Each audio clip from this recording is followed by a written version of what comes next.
we are me mutanting.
Shano Saba Pawosma Dunai 14 minutes into 7 on this day, Saturday 25th July 2026. And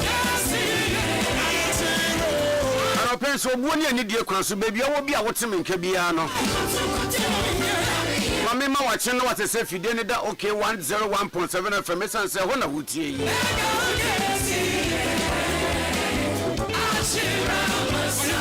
Me for Bonnie and Nidia Emo Aquaba and Famera Ade Akye Abia weekend special edition. The last political show for the week. Last show. Yes, indeed. This is the last political show for the week. That comes your way every Saturday between the hours of 7 and 10.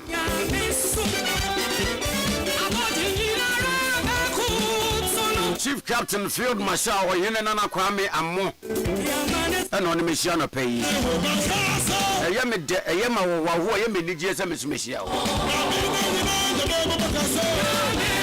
Titu Kran is a Ghana and Kanko Ghana and Puntu Ghana ye dear Dewakuma Punusinti. I don't pay what coming home. I Ade Akye Abia weekend special edition. The last political show, last show of the week.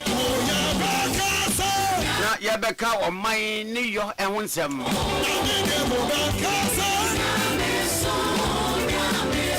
straight up the Jasidema Dr. Father Dixon and the lawyer Kennedy Asantu was say to make yes we make so of course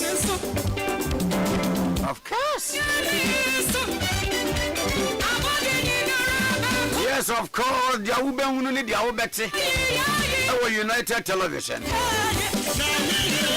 Nia Obetin Ubehu our peace 104.3 FM.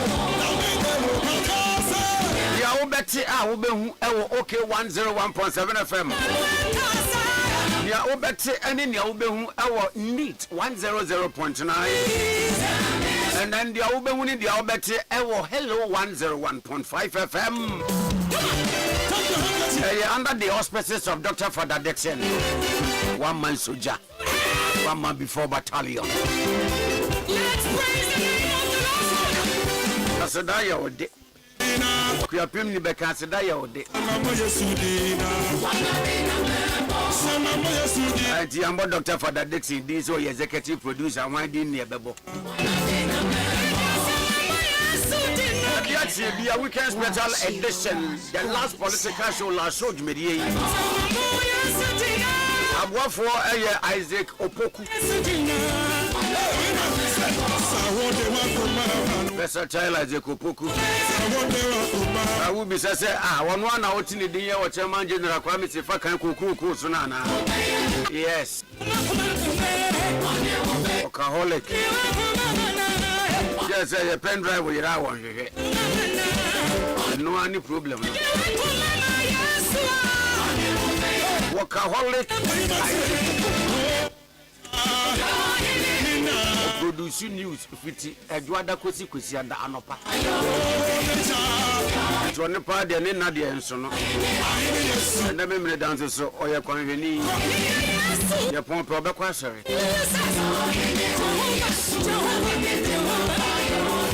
We so walumu ano wo giski bia be complain pe go time ni ho DJ all black so ha so do wo giski dem say dey time nko a na o meye release esa na du bia o ha watchman na security radio security radio watchman DJ all black so ha big Ashley kaya ho Isaac owusu ediomi producer at large but ya ka bom de Ade Akye Abia weekend special edition April now what you did SMS you I tell you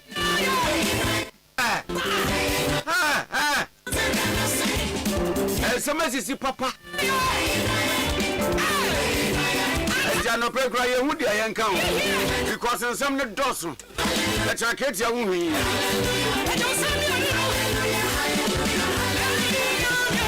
but ya be na say be sepanu koni na haba ye better sen obanyantafo some the dozen I tell you trust me we didn't come watch na da wasiamu akwa aba and somebody what mun some dada what you need attention akwati ase kra down underground wo kra what must you can down below why down below wo kra e bi dusu yen chiremu one of the reasons why Ade Akye Abia weekend special edition you wo no said na what you mun some na besisi no da yi ebi wo wa wo betin so won ti ase ye ebi kura wo honso so ebe fo aso echi won ti Jesus ebi je so bi na fa wasun but won ti ase ye won nya de ti oso no reason why Ade Akye Abia weekend special edition you ho giving you the opportunity to recap the issues that made the major headlines within the week. Reminiscing into the week and bringing them back to you for clearer understanding. As we are situating it in the right center of your medulla oblongata. That's right.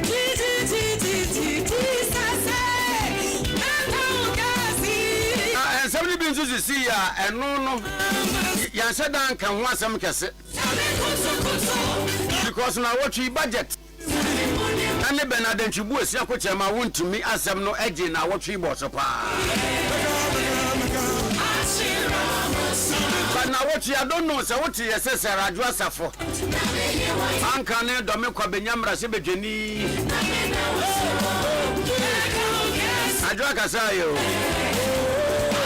say one na kan yo say na lawyer na kasa yo Ajua Majua kasa na what you was it so far ne papa a woda fom ye won se say ya wa ye ne ye na ye nya wie ye no 3.7 million ye Ghana cedis eka enwabo woyo ye ni ye ya na ya ye oda bi ye nye ye bosumi ye wie ye but yet adwa so aboka I'm say fridge na wuchim no so be kan ho pa na invitation card na invitation card ketwa wo enye se wo de mo fan cham ye cross invitation card ni bi na invitation card ya de ma president kan ya man penifo please your invitation ketwa Majwa so aboka 3.7 million ye no ho tote ye nko a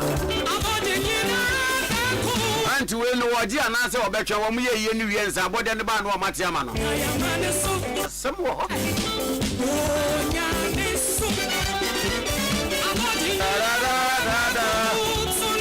22 into 7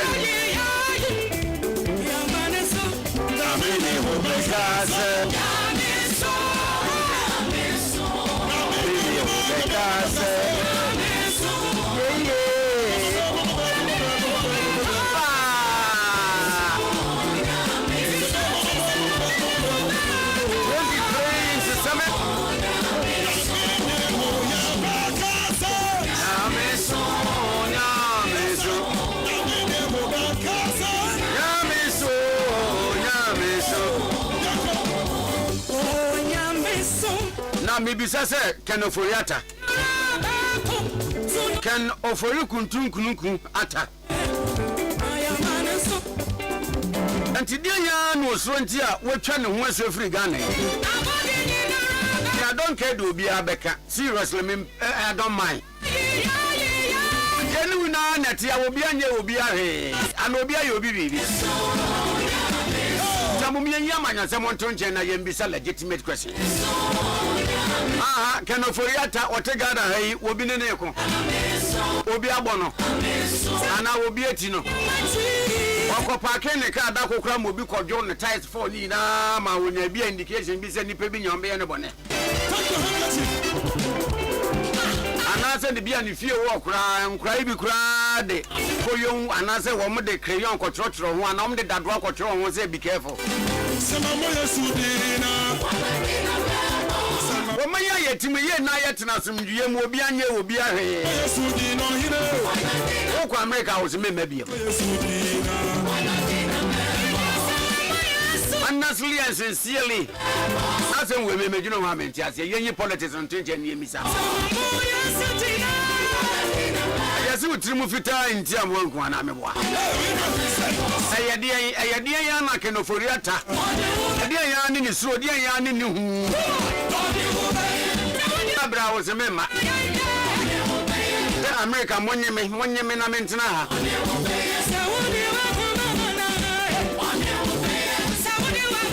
pa ye me emfa me ho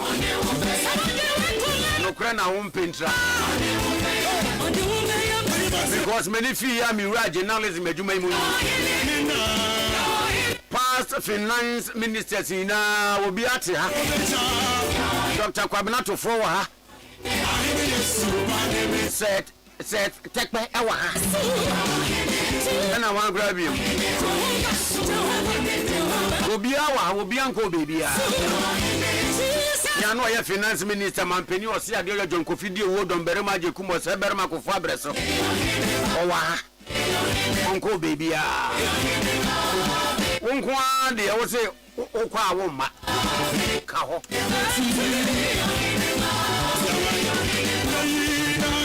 aka ho o ma ka ho atam si amobam ye dia wada mu me yanka no kra ntire onua ade an president mampeni na Ade Akye Abia wonte ha ministers mampeni na Ade Akye Abia no mu bu o man no wan na akwatena brochire se wo ma o ka ho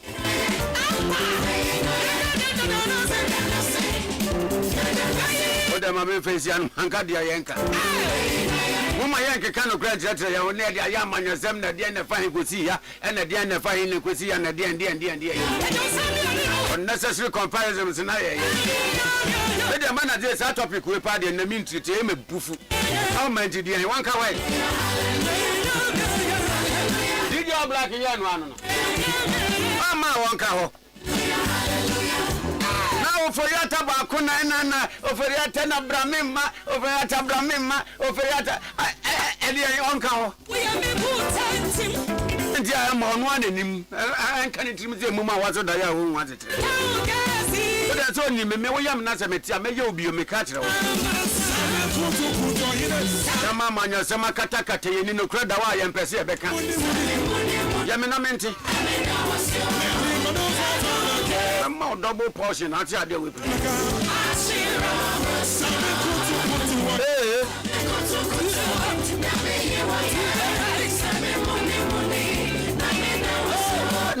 na what Kezi la to force komra se bedwum ade media budget review no call oh nyame enimu ne parliamentarians no mo ye ma ade ne ye nika pa the way omo ye exchanges na ya na ama why lively ya na me pepa eba ne se bi mo ntia se na me se ya nya abotre ko YouTube aya ko we Jamaica for parliament na we yes Jamaica for parliament o mo ko parliament house Jamaica mo so MPs a wo mo ko parliament patwa na ya no en wedding kakra but om ta kabro for plant you better anu adi o Jamaica parliament What a woman, Nina. Swako Nigeria Parliament in Swako. Yeah, go for to me read now on Yaso Class or Mother Book Fu Karata and I type and do. Munya wrestling crowd on the born Nigeria Parliament. Say ye your man keke. Last big crown, I'm say deputy majority leader, Anameboa, honorable the Fiamako, will become young and talking. And no crown on the lighter side. Nipanocracy one said that. And Bakubi Raouf Tanku, former MP Raouf Tanku, and on also Ade Honorable Samsinahi, Asun Timdane Bingos Kunka, and Nantina Sum Timbalant and Bang Bang. Oh, yes. I check a crack. Honorable Raouf Tanku, no way. I'm say Obo Samsinahi to Trono, sir. No one who will call election where we need you. And I'm attending catcher. I'm not about Samsinahi. That's our number of hot FM. You're not a chunk who to the case. You're not a chunk who drew me, but case. And then do the Muslim back or crack a car. I know that is all this, so she had the day. Yeah, very say a king when I say Anapun Daganapuna. You two are data sort a good cacra. Now, with the agent now we hear who couldn't gaggle.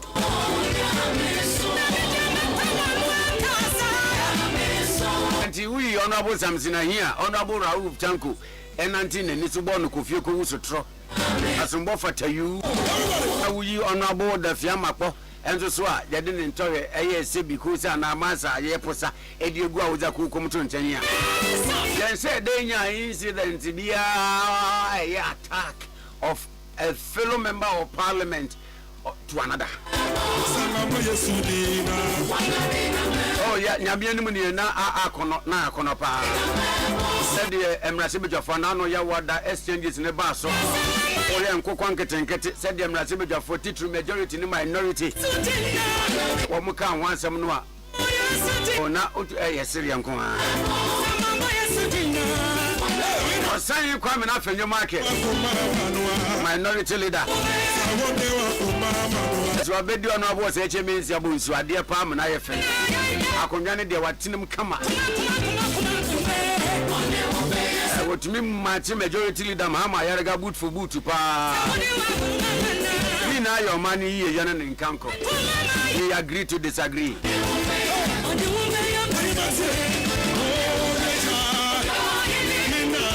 Budget no anano media budget review no occasion at force and finance minister e kwaken kan ye wo mrase bedwefie no 31 after 7 ma memra na memeka ma minyum ni film na bebi edru die e nya me pa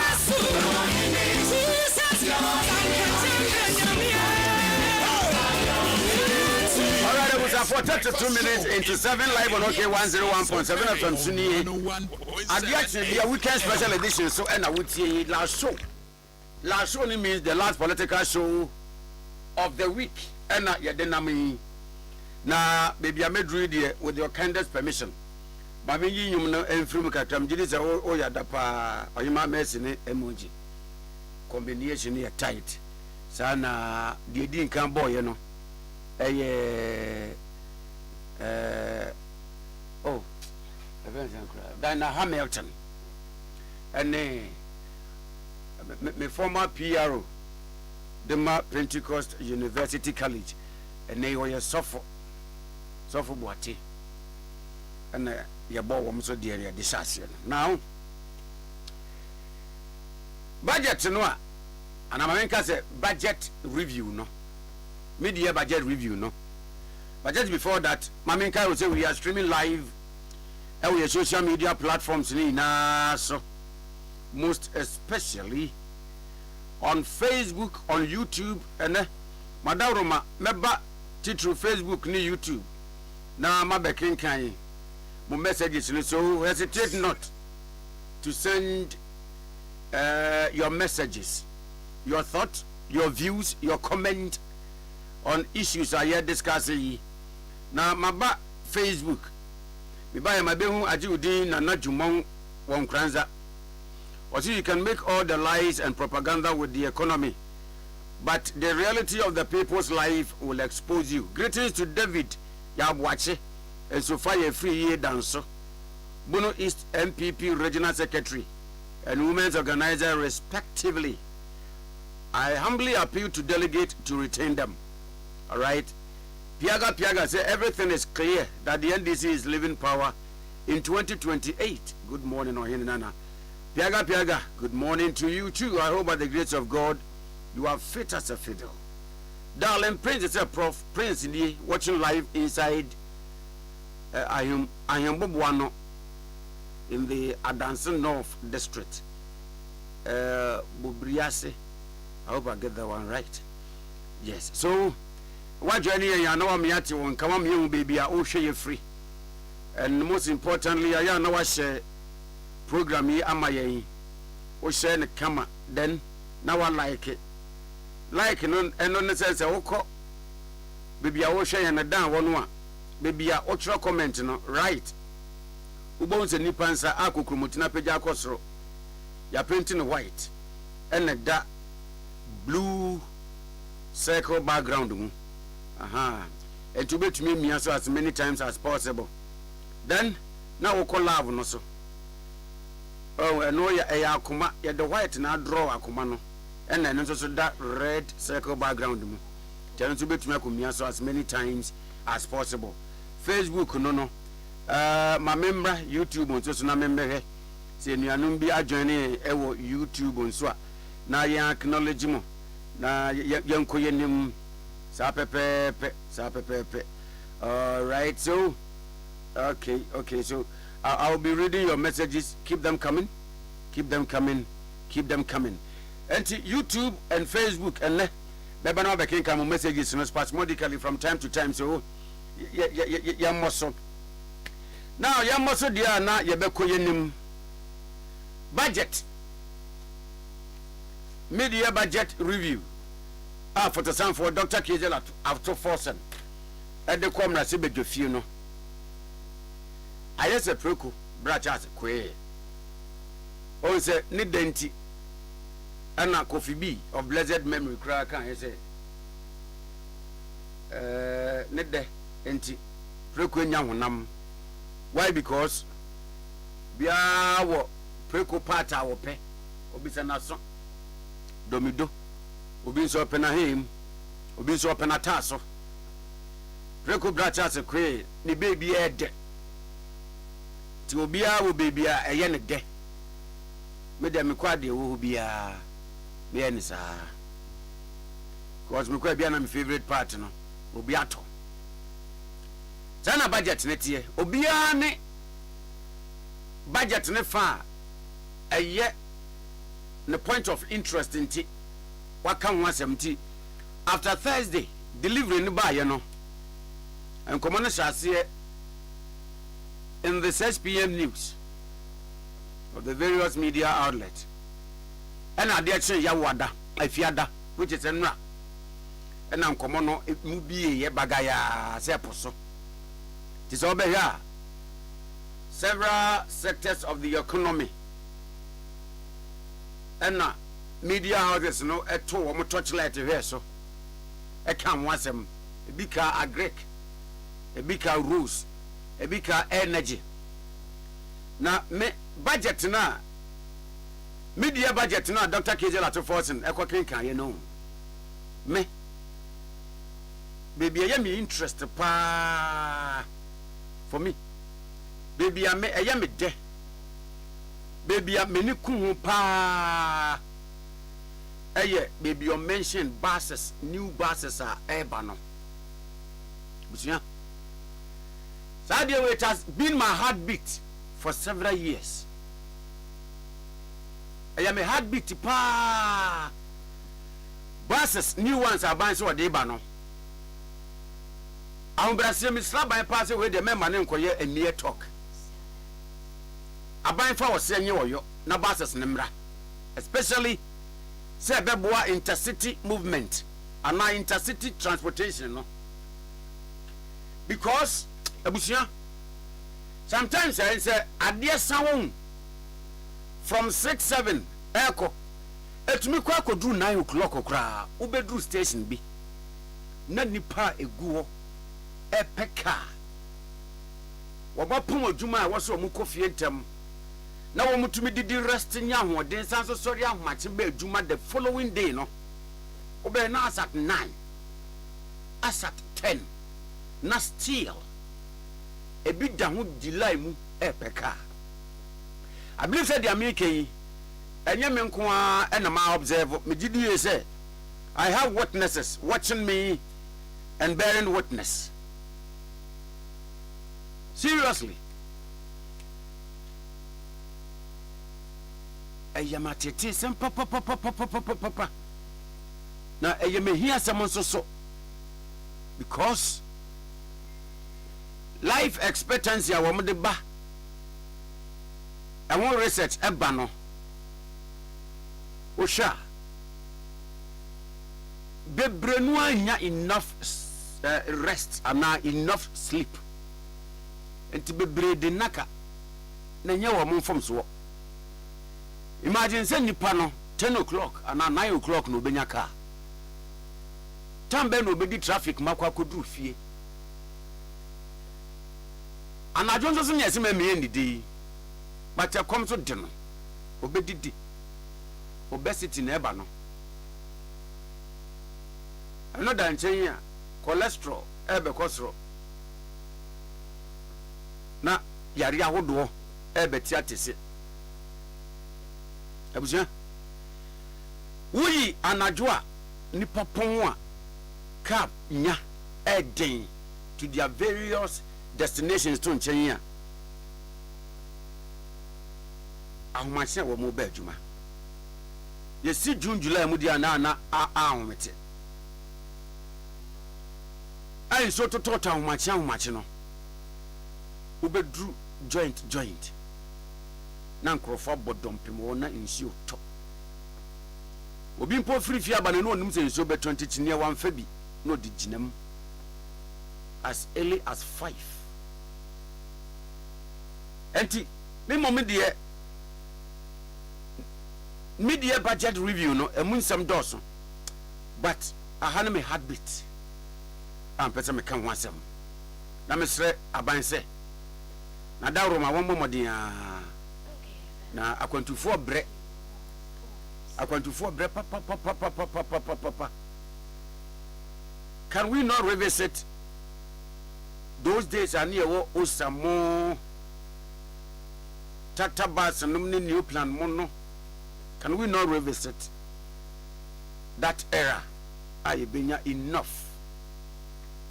And then again, intercity transportation I can once a me.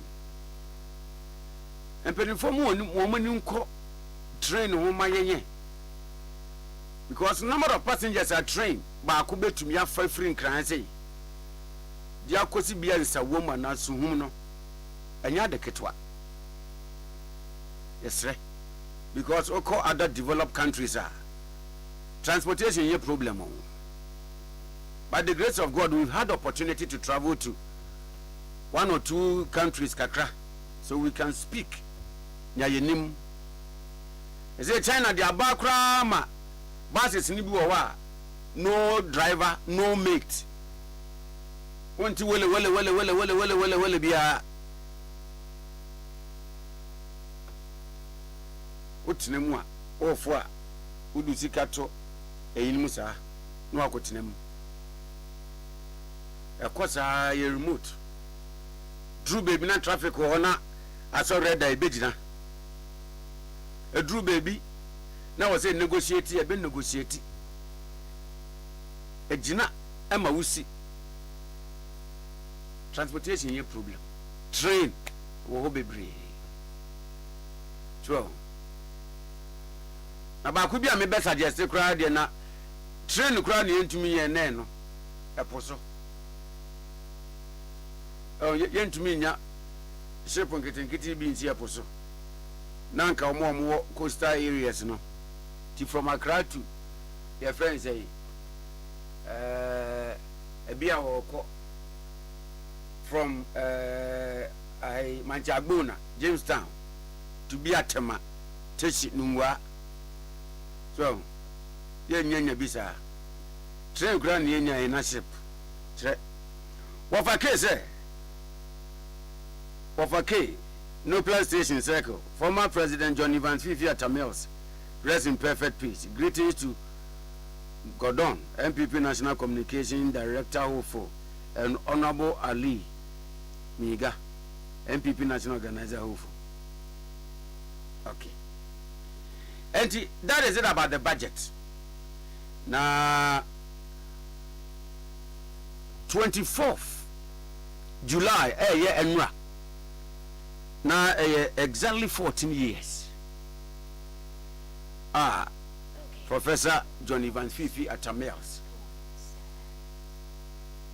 A woman named Kwa Aishato Etwana Nanum Ewon Siedo, becoming the first president of Ghana, Sebi Otono Kong Ewu Free. At as a force as is so. Wabra na wote Mampenia Konyaso. Na Mikaisa Danepa na Dr. Gilbert Abekwa Grace Santana War. Deputy Chief Executive Officer, Ghana Tourism Authority. Na drive programmer ye woke FM ye ekwanso jojo ekoso ena news ni buy me kai pa because Abeku Santana suyama he was unable to continue the program na was me betinam osuyo osuyi no we got me de mensu me suyi but na baby edu ne de I was say me paper me niase me su na so those times no na Abeku Santana eniwa na metinam enti e betinam hwe kire ma no okobia wo se me hwe kire se be ya ne chinye basa na aweho abribia ye be kai Professor Mills ni will be no it brings nostalgic memories. Why? Because not many now share the same birth date. Muse oye 21st July. And I'm assuming 21st July. And think what yasianka ebina day ye twa mu yi enanka ye be dia birthday abom. Na the ade no man ye me ya kese pa ne se Emra Dr. Abeku Santana eti yehu say many Prof Mills na the birthday the same day no that particular year Abeku ye say kwan bia so odme beko castle na yakwa akwa hu koku an yido na wama mampeni hu say oh over fasi now so 21st July born but that year no now Prof hon fa no na no do nti the birthday no kram say it's memory that say the 21st July on that day 2012 it's memory that I think so and they say abe yes say Prof hon fa no Antia Ponti, Yama on regaining health. Na Yankosrano to won't come. Papa, I tell you. And the year 14th anniversary, and team penny for commemorate with the lecture. Nay, come up, papa, Professor. Come not from Pomboatin Kokasa was saying other speakers. Still. Professor John Evans Fifi Atamels, Yamin from the Crane C.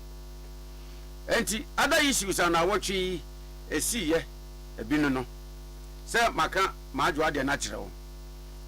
So, send papa, or so free my Unicrayan ye, you know. 3.7 million a Ghana cities, a car wabble, a yen to Tionquano. Na so for yata kuntunkuru kudente somaka menka bi onka ho eda yan Yesu beba na ye na yeko na asem de na asem ko budget no so somaka na Bernard ntwibu esi akoche ma wontumi na watchi die no ayese bofo ane nam na ho apaso bebi obefa bia benu ana ba se twehie bia na chema wontumi Kofi Kenyatta beka ne nko komo orokodo ni na ye court sa ahese onko de fiase mfirisie duonu na wonye adwumaden kan hard labor na watchi enkoma akoso papa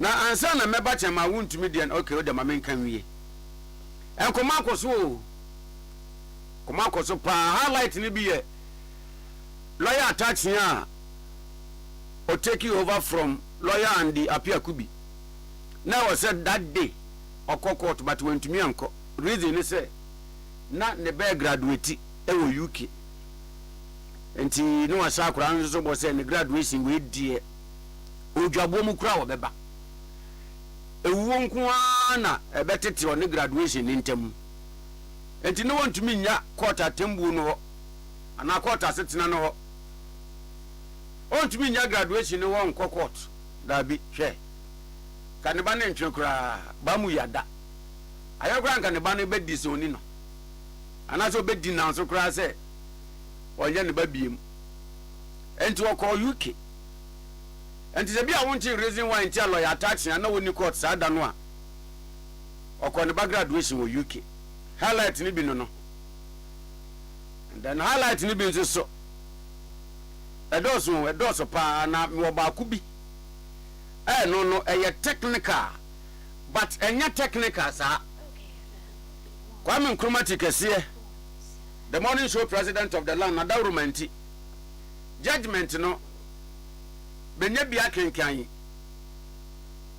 na makenkan ya kwa akosi tikese bedi no kura be kadru bebi anamenti ase me frɛ no nam se nana eyedan ya wunim de wo emrasem echeme de yi wonye lawyer de na nso so wote ha no na omo pa kire sɛ no akire me mu na mebon komo kakra ewo page 28-29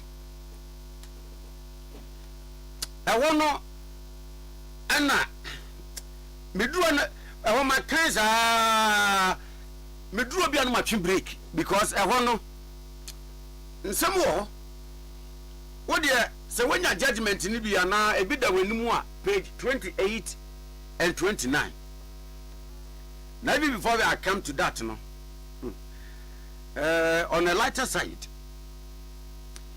my main messages wemra Facebook messages Coke Kerosene watching you live from Akoko Amon. The media budget by Ato Fortin will not change anything. It's the same old story. Hi to my wife Dora and the sister Dora Ukunu Coke Kerosene Shawano Pay Daniel Coleman watching you live for Kenya number 2 Jericho. President Mahama totally failed Ghanaians about his promises. My regards to Honorable Hawa Kumsen, the incoming national women organizer for MPP. Daniel Coleman, Monikasa. Piao, Monikasa. Obatampa, Mavis Hawa Kumsen. Obatampa, Mavis Hawa Kumsen. Anopeyi. Obatampa. Chiao. Mijidi so oba dia dumunti. We different no fibem. Wade nyina mu. Oba ho ban. Mijidi so won kwa wan wode ni apomuden. Asedan ka urade. Daniel Coleman ne kan waka no. National Women Organizer Dibrani de Obatampa Mavis Hawa Kumsen. Wonu obi amomuhie o. To mu a wo mo pe nyina no. Ebe ya wo mo pe bibi foforo nkoye. Stephen Tutu. Stephen Tutu, sorry. Good morning from Columbus, Ohio. Steve-O. There be a Stephen O. Stefan. Stefan, why? Stefan Tutu from Columbus, Ohio. All right, so we share. I don't remember the lighter side, no. So we share page 28-29 one. Judge in the car in Sembi. Judge no car in Sembi. Na Judge and some now can ye page 28-29 no. Get time and read. Mean to me en kind na but onya now kind of swa. Ubenya the American panty as any na de tie okay, page 28 no say PW2 no a omaba be ye mamenka say the nucleus around which assembly na evolve say adwuma no ena Bernard Ntwibu esi akwa contamines ede ensase a wo matumu agudie wie ema no say onye reclamation a reclamation na no oye no oduedua nkube Diateni PW2 no ekokasa wo court eka se Muntio reclamation no a akontamines ede ma no se onye no ana reclamation won hyehyeye na akontamines de ye ede ma no se onye no odo no an sika ena ye reclamation no ani sika na wode ye no enye susu bi a wato ato baby ana enye bank bo se bi no okoboy na mum eye asase no ye de ma no se onye reclamation no asase no ena otu mu agudie otu mu gold na otu gold no sika wonya free mu no bi ena ode ye reclamation no a oni akontamines ye won hyehyeye se obeye no wachote ni yo ema PWD e kan ye se saade ye wo ye se asase no ye de ma ne so ye reclamation no otu oye mining wa asase ne so na skana wonya ye ne bi no de ye reclamation no PWD ne ka se na akontamines e ya we akontamines ya we say ye reclamation kwana na oye wa asase ne so na wotu gold e wa asase ne so judge ne say emra PWD wo mo ka PW2 sorry kuma na PWD bi wonti wo mo ka asasem no nanka wo expect say lawyers a wo mu twitwaje chairman wuntumi so ebe cross examine no e wo asasem na wo kan ye because asemu a chairman wuntumi akontamines akoka cha court ne say between no PW2 no eye reclamation no de amane say onye a mine ne nka ho nipa na won na ya hyehyeye no wo se dia wo de man say wonye ni ono ndo say hyehyeye na amoye ye no na mine ne nka ho enti oye mine nka reclamation no ho wuntumi lawyers anye cross examination ewa asase mi ho ena wuntumi lawyers nso so amma mekire se dia PW2 kan oboa se reclamation no wo mo ka se wonye no wo man fa evidence bi amma se wo mo ma PW2 sika se reclamation no on this ka we no amfanye no cross examination, no evidence of money given to them for the reclamation. And now PW2 for some now or can you know? As some now and now who may say so below to me the Ghana map and the judge was like this critical piece of evidence. Now Nanka I was say Chama won't me lawyers at the buffer as some year PW2 can you know ebi ama. And one so one man met Remu say PW2 or bois. One man is castle fire reclamation, no. Bibi Sama. Na Sasam Koyan, what kind page 28-29 one? PW2 anka ba akopɛ o repeat ye say claim you repeat ye, but the council for Chairman Wontumi did nothing about it. What the obehu say judge no refer to eno na emra ojina da kamu no PW2 witness ni jina da kamu no ye bisa no questions ni bi eye say were you able to extract some gold in your operations? Reclamation and also okoye, but anebia no beyond the reclamation utu gold frasas ni PW2 answer the man and say yes. Na wanka yes nko a oka say yes ane na enye ane keke esan say odisisu say botaye ntia wode kwa asase ne so eno no. Message page 28-29 read it. Emra ye bisa PW2 for say asase na amokwaje yese mo ye reclamation na nye bia mutu gold wom ose an na gold na wo mutu asase ne so no na eno omobotaye pa ntia wo mo de kwa asase ne so. Another question bi em anya bia PW2 so mo be kai say operation bi ko so me ye betete mo dwuma ye fo ni bi e wo site wo operation site wo emra ye tete wo mo no ye hu gold e wo mo ho. I say yes my lady. Judge na ebisa na asem no. Then question again. Gold no ye betete wo dwuma ye fo wo asase na mo ye reclamation wo so no ye hu wo mo ho no. Gold no se na enye illegal mining gold, but mo wo ho no mo operation na mo ye ehu gold ene e beti wadwuma ye fo no na e ka wo mo no. PW2 say yes. Omaji atum say yes. Asase no ye reclamation edom ko okeke wo mutu mu agudie. And o kan ba se wa judge ne say consistently PW2 maintained that this very assembly Emma court no say woman no mo for the Christmas say wo mo kwa akoye adwuma ache wo so onkoye reclamation wakati court no say one face ka bi ama no entiska no benya de aye ne say asase na wode ma no betu gold ni bi wum na ode a finance reclamation operation no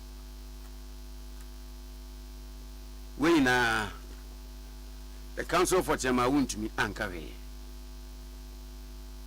we anyame na mebo metrimu aka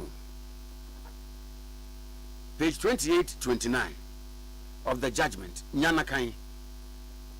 Time will not permit me to go into details, but ahaka krei what the fuck adwendinem reason why a lawyer for bi ka say Chairman Wontumi a lawyer for na amwa no afi na mate ase but on so mu defense anyway. Na Chairman akoda mu yi MPP mpenifo akwosra no na we dey on a lighter side on say open obi a oka Bernard Ntwibo si akon asempa eye poyando our communication director the my MPP wa Ashanti region. We do it's on the flip side na on this employer for twetwe nkomo ana say na one Kumase TV bi twetwe nkomo na omu bisa no Chairman Wontumi odamu yi se bia nyame aka obi akoma se won kwosra no a ontumi nkɔ ne nsapan e wo se odi aduane kɔ enti Chairman favorite food e ye de yin ne favorite food ye de yin de ne be pa no pa e bia so dachi bia no obi yesa akɔdom no akɔhɛ no a obetimi e de akɔdom no Chairman pekufu Chama pefufu ni light opepre kontre pa. I see. Prokontre. Opepre kontre intintini. Ope intintini. Ndika odi be kopa dia. Ye pe kontre na fa intintini ka ho. So na unya oda ya sibia. Na ekwa yes. Anyway, ye beba hun komonti ba me fansia. Na yentu ankomo so. Abusafo na wotwa ba pam sema miensa. Na wotwe nso so mampeni boy amane se. South Africa mampeni se Ramaphosa ne ni nwu asem. Wasma delegation se omumra president Ghana president ho. Cyril Ramaphosa wa ensuo to awie no ama fama ye wese no afi no watan jerrycan kofo gallon ankre pine 34 bucket dia besim se obeso nsuo Cyril Ramaphosa oye serious na mampeni John Dramani mama nso so na ntrimu watempa Mianka mete se wo mo ba no meka se mamomba munsan Nkrofo di se hunu ne nsamfu se wuntumi nka nkyere wo mo watena wa maba na boka achata plane afa Ghana dese aba ewie se wo mra na meka dan yey press Wamu ba wadaruma o kan de na kire wo mu oh we dey be kind press kaza mayento ne with them and I explained the reason why it was important for us to discuss it. I mean, sometimes these things happen, we want to sweep them under the carpet, but when we do that, we rather do not cure what the problem is. And so I told them, I said, Ghana, we don't harbor any malice against South Africa, but we're raising it as an issue for discussion to even give South Africa the opportunity to take that platform of the continental body and explain what they're doing. Okay. Bone kasa. Cyril Ramaphosa we nya papa oze President John Dramani Mahama de ojo Ghana mampeni foni na wo mujo na nke ye pa no nya Idi Ami anase chama na dia Kongo enyambe dia Kongo na ye Zaire Mobutu Seseseko ye na nkonya obi te se akonta Robert Gabriel Mugabe anase ba ku yi a okunkum Ghana for Gambia yi oh ono awanye ntini din kura ntanka mtrim ono say ya jame Cyril Ramaphosa wonya no fo papa seka edi me bobo yi bi pa na wo de sa ya o made sia o nko beto do e pati se nko mema kwankura ma onkrofo na akofa aeroplane OR Tambo Airport Joburg edi aba ke be he enei OR Tambo Airport sa airport me use no twice OR Tambo Airport e were very busy papa me last time I'm a call South Africa nyamenku anka plane ye tu ejame fiti check in eko boarding gate pass ono quantenten nyamekro na ye madum duru baby a left ne de me call down na metumi duru ntam but ende ko na kwa report e ba ne se o ara Tambo Airport na waye we no yase penia tina fie man kwadare na nka na nka we frɛ ka nka ho bi o de ma me fansia na Sunday no minim but unsubstantiated report minyantin once and papa say Foreign Affairs Ministry was South Africa the abase African nations are woma wave visa ama womo awoba South Africa wunya visa say Ghana first ne account but latest na ba ye ne Nigeria o mayiye frim mehwehwe saa sɛ me yɛsɛ nka medie tire paa na wɔtwe ɛna gya busy saa bɛyɛ pa sɛ mo amunim sɛ ademani die tire ɔyɛ de busafo nti braso sɛ yɛsi nkonya na yɛde nkɔmmɔ ɛhyehyɛ so na baako bi a yɛ me wanwa kakra on the front page of the Daily Gist ɛno ɔde baa sɛ wonim Honorable Stephen Ofosuapia Honorable Stephen Ofosuapia sorry Honorable Stephen Ofosu Jare rather how you to Senya East NDC chairman yasin penny for suspending no one of the okay no there was a onu ko yo na en ge ema o onena from pa akota from pa so to pa wo kra no mo do so sa ya suspending no hey all right so ya be kwa ba na ya bonkomo ya be kwa ba na ya bonkomo ena nkomo a ya bo no wontumi 20-year jail verdict justice served or political prisoner a war against Galamsey and a political persecution can't end the America because why not doing so ma opa solitaire and family 9 US o ma say ade na usru Ghana ayet obi no tibone media budget review yebekum na yahwe Ramaphosa sent delegation to Mahama over xenophobic attacks in South Africa and asem we hear me pa Lawyer Martin Kpebu say Ghana's next president after Mahama will still come from NDC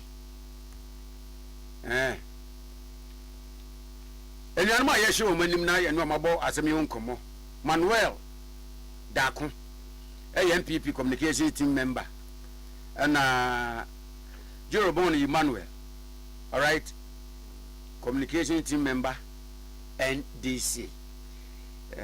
Jerobon Abadada. And Bamina me home run up menenation come to chance stick and stay. We are back after this commercial break. Okay, FM 101.7. Ejaba boni dia drama wubi eti ya menu afa hin na mahwie fufuo ti ase dada minya wofo yi papa so ba fie ni anwe fufuo ya asam aba na so oben wadi fufuo edi mpreni ne mpresa da ko beye de ni ehwe fufuo a akode wonwane adura mo aduma se me ne fie aduma de mini fufuo kakra ba o medie no eno to me twa da pasa asam wo kan na matiri nyira what ate na make am mebo a ebo de odi komum na sese ade obra to fufuo ai wo wodrum pam na wo ma siu na wotimu aba na wo sadade na wo timfra kwada ni nyina tuatwa make say ya need food sadaroma wo bia mani ye pa ya wa ya mbode fufuo ni make ni fufuo a wa ni powder wo de gu da kama ya fra no need fufuo enya no bi na masori ba until is kama me di ye yo sese bia ma me hwe oh e bia need fufuo eye kama say bode fufuo ni menke fufuo papa bi na wo kan say twan e posim na ede na me so kan so anto simanu be no wa wie no ahie wo papa bi aguso be chese de ama mani kura just need fufuo ho ama me ko tobi kura ba ne say de Ghana for tipom fufuo no eno na wo ye nu enti se wo hwa fufuo won pam wodrom ni we nu a wo ho susuna bia wom wo nso de bode ni menke ni fufuo papa bi ejenie eni afi na fufuo na afi na wo bedi pa ne se de wo bedi ni sanya wo fa mojaduro ana pawia ne anadwo a wo koda need fufuo e wo fi a eni gye nko a FGA agi ejwedie nkrato yi atom efiura me mo achi o fiura yeson machi o efiura me chia wonye so hey ewura enfase mam so what e ba fa so chia me mo yem no won so pepe hey oh wa fi we die me pesa oni fiura bekon efiura we die ye kwa sore abo ewura de mo kwa sore ye ko paye ewura de ka so ho a what e be se wo ba hwa wa kra ba kompo wunya onipa da sane timi koto this way chocolate drink wona ne yire ne mma edi nsuo hye twabia nom anopa no wi a wasade bia hye fridge mu wo mako school pon a wasan ba be yia nom enu mpore se ne nka ene twaso mu pa ene ye rekore ne fie wura bete ha anopa diu ewia diu enumre dia mo no makodeu mo mame na mu wi a ma soro akotena so ndem se ye kosumira me say na dia ya late so me yanki kabinche fiera ya wi ya kwasra ba fata ke fiera wuti fia say light bi no water bi ba wuntua bi bo say sika na fa koto this way chocolate drink na ba no hwe me catch you play fa say this way chocolate drink no metumi ato bi pa na so na me so mo ahwe wate e de me hia ne nsuosie na nsuosie so me ntoi se me bufu a betumi ato bag mu a wate ye fiewura we nku ade ma abunfu e ko to mi e fiewura fi de ya bre ma abunfu bi munyam sumponie munyam sumponie na mo ba ye trimodefo FGA agi ejwedie nkrato yi atum kwame me hia wo mo awo me ba panyin kane no ni made pa na so na se bua no obon medwene ho amenti ase na so we dey simple bra Fanuko White Stone Dental and Eye Care. Na yen checking any man. Oh, jai samani abrewate. Me ba bona me ka asma trust me Fanuko Eye Care clinic. Na wonnim se enkwada bi wonu mo a. Wo de sua enko ye nyina no efi wani. Akwada bi wo a abra teacher ni kira de no. Won hu ade ni yi. So wo tie anim na so wo tie akire. E ba ne sa. Fanubra White Stone Dental and Eye Care. Ni nya nhwemu mfa na ni no. Oho bia entam se bebe ni asia no ama. Ayam pawo. Na se kro ni yade no e ba e monka ye. Wa adweye wo se bibi are fine. Wo be ko na bibia ka na wani sei. Na se kro masate se wono momoja bro ne esi che yade no. Aya na momoni yade fa. Sabe bebe. Onipa bia kwa no afimu wan kwa check up awani ho kwa no. Enyem pre no. White Stone Dental and Eye Clinic say fa wono wabusu anyina. Ebra me enya hwehwemu emfa moni ene mo se ho oho bia no ye bebe ne asia no e de amamo ye wo abafu mfidie ultra modern diagnostic machines ahodo a ye de ye san hwehwemu no ye dwuma e fon so de wani wote enti ba ye be do fel so White Stone Dental and Eye Care e wo East Legon ye be MTN office kese no free with 024 225 1983 and 024 045 2992 White Stone Dental and Eye Care. Wendy Kania. Okay, FM 101.7. Good morning. Good morning. It's a good morning, the best breakfast show in the capital. Yes, it's okay. On 101.7 FM. Right, Abusa, we've done about 15 minutes into 8, live on OK 101.7 FM. Ade Akye Abia weekend special edition, the last political show for the week. Last show, welcome. We are active on social media platforms, Nina, so Facebook, YouTube. But Bawa Bekin come messages sent and join in. Share the live program and be blessed. All right. And I pay Emmanuel Ababekayensa, Jerobon Emmanuel, as Abekayensa no pay bill from the NDC communication camp. Mama Jen. Now, what you not a quay there? Oh, Yehua Dom, na baby a coso, kama. Ana Dabia Mekase, a company for mobile mine. After 2 near my years in the Bay. Ghana bibia ba de ebenya asumdie no wanya asetena pa na emu ni nyina chi no ye wo twede mponyankopon bo bia ban, and so we have mighty minds managing the economy but all subject unto the care of God ntino sa ni ma we count de nya a good week. The radias baby offering so boko de o nyame adom ho boko pa is that some fa konyes no ma bo contractor what ayi tema kwan so motorway no I think say dodo na complain but why won't take construction adwuma no na we de bia na obefa kwan so akoba bia na ohun punto e de e woso na nkrofo ko do am de bon senka before oba be no nim say busy party ko create several alternative routes for be use so the be pressure ma e kwan no so as he works on it. Yeah, I think that is not a bad call because pressure there but ni nyina chi na think say ya wo ma che de me bom pan said pace na ode kono on va sa anko no eden ontimi wi ntem nanka easy transportation on that side nso be den e ba ma manfo no mote mpotem ho no. All right, Jerobon Emmanuel and wedding cantina say na nhyɛ nkomatwitwi yase. We hope to have Manuel Dako, NPP communication team member, Babeka Yensa, stuck in traffic, but obeba. Yo, but my member, Lawyer Martin, Pegua Semia or Can, you know, and find your curtain razor. minimum say certainly we free NDC mu de you are lying or subscribe to. That's more can you say Ghana's next president after President John Dramani Mahama will still come from the NDC. Do you agree with him, and on which principles? Kwame mbesanda osibi na mafa konya so na machia wankasa o producer ni otifo nyina. That's it.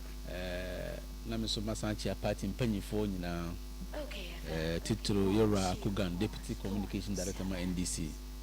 Last week, me say, Opa de Empire when you are communicating for government. Concern the left, right, center. The one thing who can say, you are the leader, so you are in charge. But we went to tour the banner. What mama, a free flow of communication now. Obia is not staying off track. Obia were within the lane, and then we are communicating. We are projecting the government. The abane the Timbedana say, Namachia.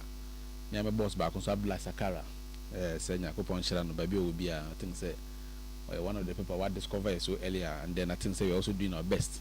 Now, Brackman, Macan, we are, a semi coachia, Nak boss, over Tumberima, because drug abuse na Dawson, a Dawson, my moha. None of the America say, the success of this nation is dependent, or the future of this nation is dependent on the success of Nakok. And about the reform be brave. Why would you dance? Said they be a sorry. Tramadol, actually, so you say tramadol, we pure drugs are a war and so on. So born a Bruno, but then we name the Abba. I abusing it, but some of the say Abba and then, okay, the institution like Okonagasana, among us, say, our system would be prosecuting Kofoa who are culpable in those acts. You're a chumberma, Mechao, and the pie, no Macasa, so I know party for because no be appointee for the Kanyamwa. Communicators guy adwande be dia man ti appointment na is say John Dramani mama dia ma Chumbere man dia enyo no nko na dia ma no but dia ma the grassroots and we are proud of him. And then to proceed with, we say Martin Kpobo some kind one say after say he says John Dramani Mahama e win 2024 election no with that margin no e ma misua niam bebre e wa batum anase wa Ghana abakosim. In 2008 we were around now, but I don't know who details, but me who the echo. 2012 he be 2016 who the echo, 2020 and 2024. A big piano so you better buy you know when you have various reports. There's an Afro Barometer report, the Ghana Statistical one, individual research, say Global Info Analytics. Echo ye say ye kwa abatwa die na timafo na de ehwe ekoto aba. Na mpempi na no de bapa aye the people's life I friend no omubutu manase the state of the Ghanaian economy. And I think say there's a common balance and as Europe focus say o se hwe obutu manase hwe wasitana den na koto aba na na to aba pa. And so John Dramani Mahama we na mu say emre bi amayanhwe yi a saa nhyehyɛ na Ghana fo we tirim say 8 year cycle no one hwe be break no because we be bia na wo Ghana ha in the year 2016-17. So we catch that say at that time say emre bi baba ma his excellency John Dramani Mahama as ha be winning elections in Ghana here, not just winning but a resounding victory for that matter. E bin si wa yabako semu a one hwe won jindi na edie na be inform sa na ema we nyina the economy of the people and I say the state of the Ghanaians and the be inform sa decision no na the entire say the next president no be free in this aban no say bra komis obi je dia de ba ko na say high dream pa corruption and corrupted related activities.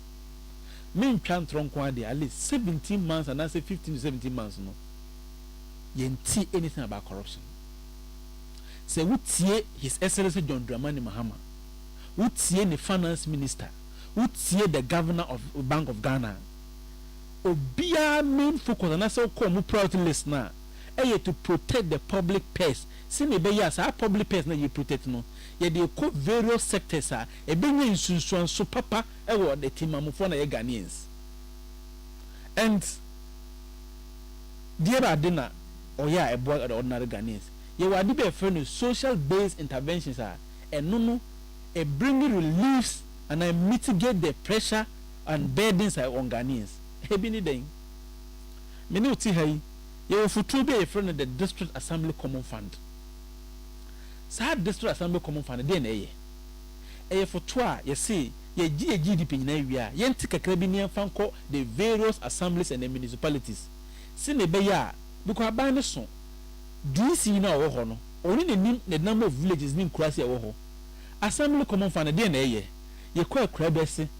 The only issue the school dan pa. School is not in good shape. Very basic union be in terms of chips component and no. They are providing massage for the day. I buy way by no, and I say maybe the chairman.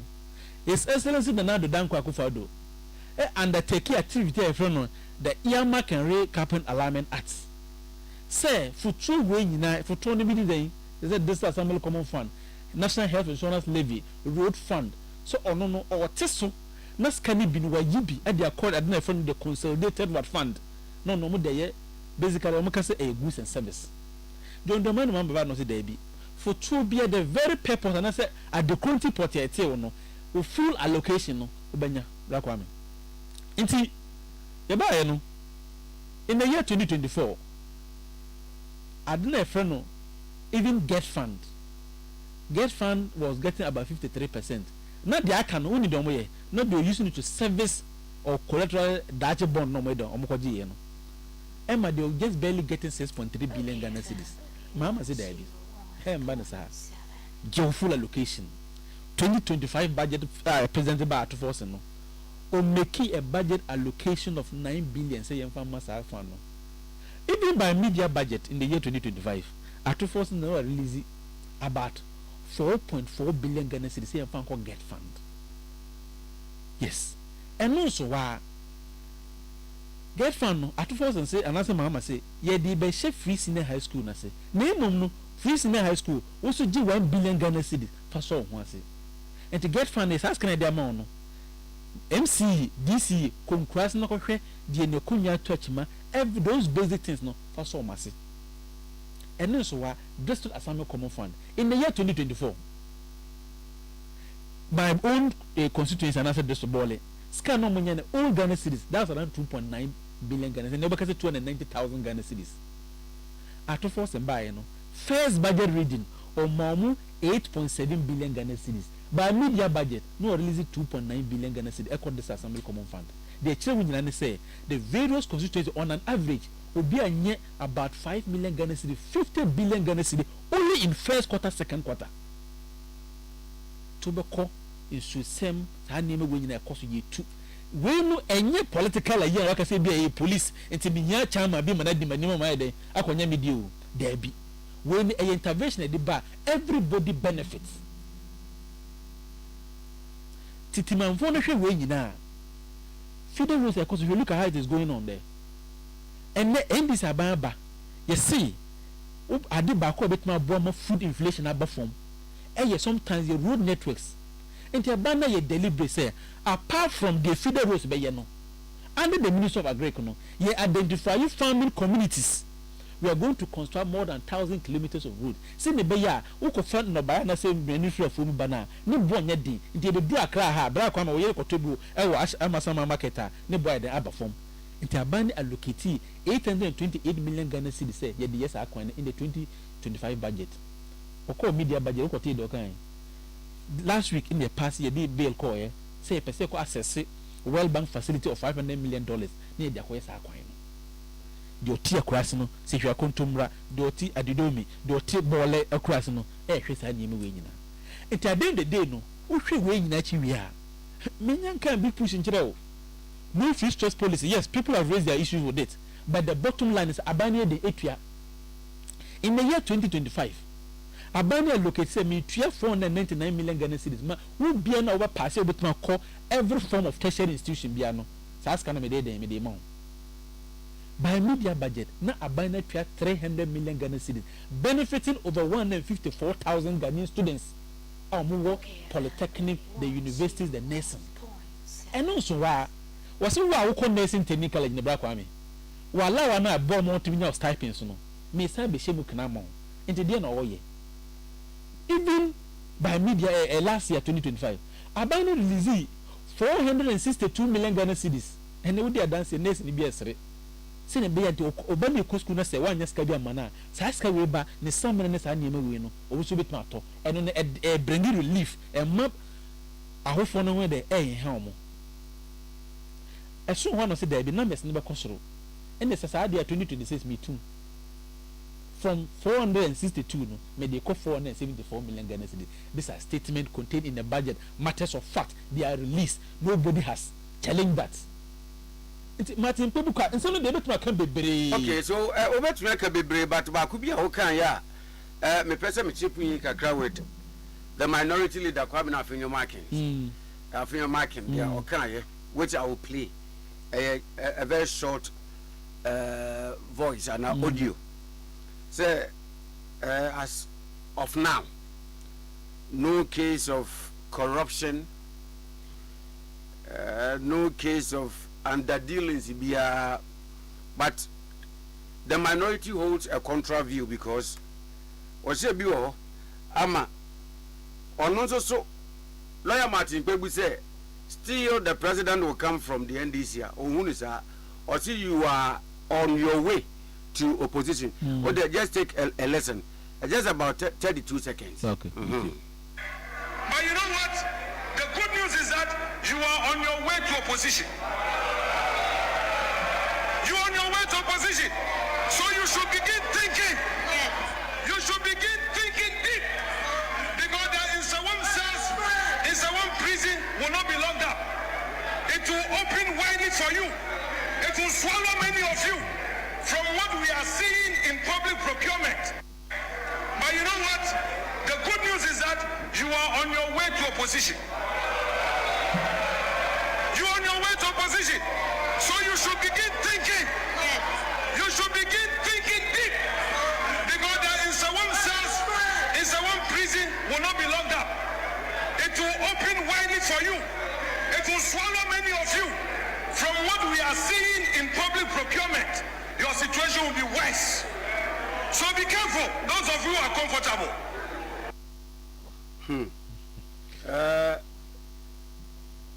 You mean out here? Oh, Debbie. You see, it does not lie in the mouth of Afenyo Markin to determine the fate of NDC. Some can you say Afenyo Markin can NDC a good. And can call no one. And can you run a one monopoly party system, MPP? But we are on our way to opposition. No? 2024, the Hakacho said, they were defending it. And my nature will say, we have a social contract with Ghanaians. After Markin can decide he can choose to be his mischief. In any case, After Markin is the minority leader for the MPP. So you expect of him that he say we are not better or better. But the reality must reflect, say, NDC are buying. Ghana, we are not claiming Ethiopia. You can say, you want to send it. But who compare your settlement in the year 2024 vis-a-vis 2025 BC, there has been significant improvement. And the Ghana, you know, the ballot paper nation in Sema, Obeshe, or Tunania, National Cathedral, the old say, and then John Dramani Mahama buy in the year 2024 no or 1.4 billion Ghana cedis and my call health insurance claims. Send the bear do the Becoso. What the ballot Panama Ghana near or the Kai say in the year 2025 no His Excellency John Dramani Mahama under the leadership of Atu Force as finance minister no release an amount of 258 million Ghana cedis say young fanko to essential drugs be then a dream maybe krumha no or krakawa anti-venom anti-snake. It was not available and no quite there. Ghana knew the manner or to me kind of free primary health care or better Banama is Excellency John Dramani Mahama. And then one now what say solar when she road no, why road no, and food would you be spending about 70 hours of no no, and the contractor no there oh one say oh yeah, big fish are captured. Una what take cash over the ban. Of course now you are still going through some distance, but we need that so say in the next 1 year no, when you be here there, I'm more than alcohol. Are using the camera. Intinu, I think the market can always go on and on and on. But then I make sure say the reality is that for the first time, Black Army, why you do 15 down the lane. What any corruption is will be a kabana ka me say be betwam. So what is account the mo nyina ne say omo pese akwa bia da be mo sori a omo pa ne say omo so ate say NDC ya de bia nsem fata. E bia no mo gada evidence. Evidence ben obe gada evidence mo say a minority leader be sort floor of parliament no accuse the interior minister. Bia no mo use submarine tactics. 3 days down the line no stand by the same floor abe patch. What I'm saying is say the NDC is on track and then they look at NEP what they are doing under Erica J.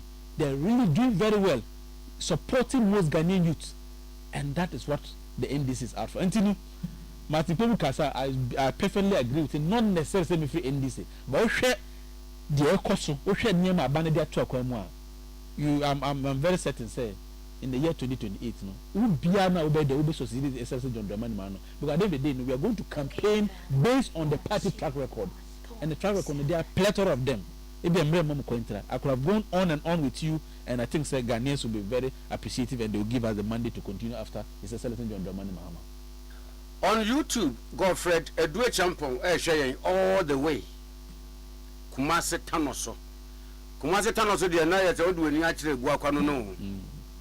Kumase Tanoso into drew a year ebuakwa na ofa left her. Then now odu ani akire to asin carry na okọ baby ni no. Auntie Godfred Edu Champon.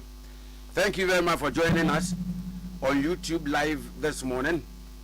Yane Jerobon Emmanuel, a member of the communication team NDC, and I say Yankuma Chuchiase and Nano Pay Afin wa joining here. Okay, 101.7 FM Suni Ade Akye Abia weekend special edition. The last political show for the week and at UTA. We are active. Oh, your social media platforms now. So join us with your views, with your comment on and command Yeboyi Eso 35 into 8.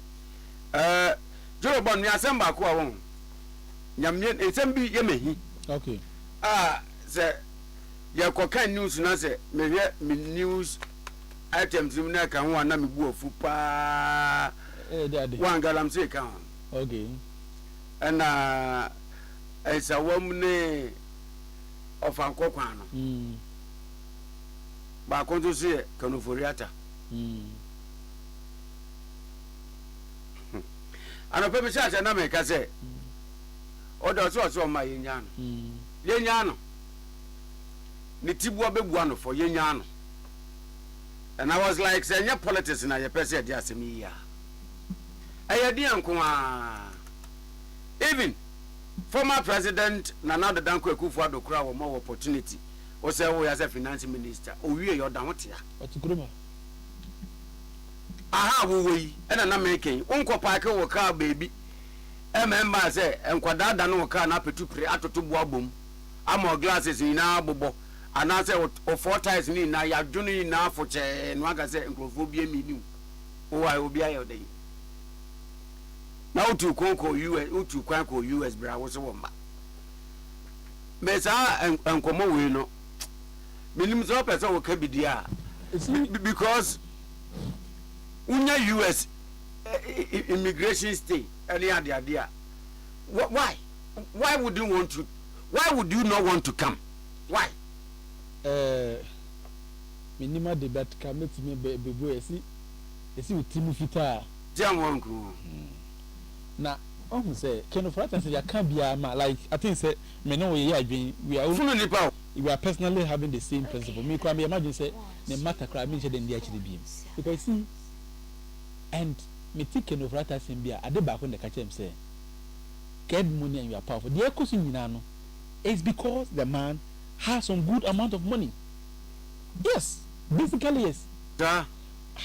Yet krona and now as finance minister also Ghana for and we have brand new BBHS of Ghana for unim dintra the bia na o shatari vita white means what obi na near general victory the bia uba kroma white na washe Emma wow party for 88 minute MPs ese dey baby wo ye adwuma na kodu no e modern bo no form e be ya afa adwuma na de eto na fam obi fufuro o be ka che se Ghana for e de wakuma se o pay asem o mani yen nti wugya adwuma no to ba bi na da bi yesi achia na nyɛ den emuye wa wo ma ne chia no wo betene no na jana do si waka amate na wo tena ase as a finance minister ebe ka 8 months or 7 months na ja you say baby ade ne ko de enyi na ede ma eminenta na wo tena kuruma uwie na ese obi bia so say one key fundamental thing na da ebe appoint to say bra kwame wo na we the CEO for Despite Media here at institution no there you should be ready at all costs say emre bia na say time bia na ebe hia no they will account you will be able to account for a stewardship sa ni mini nyina ide ese we den utumi ide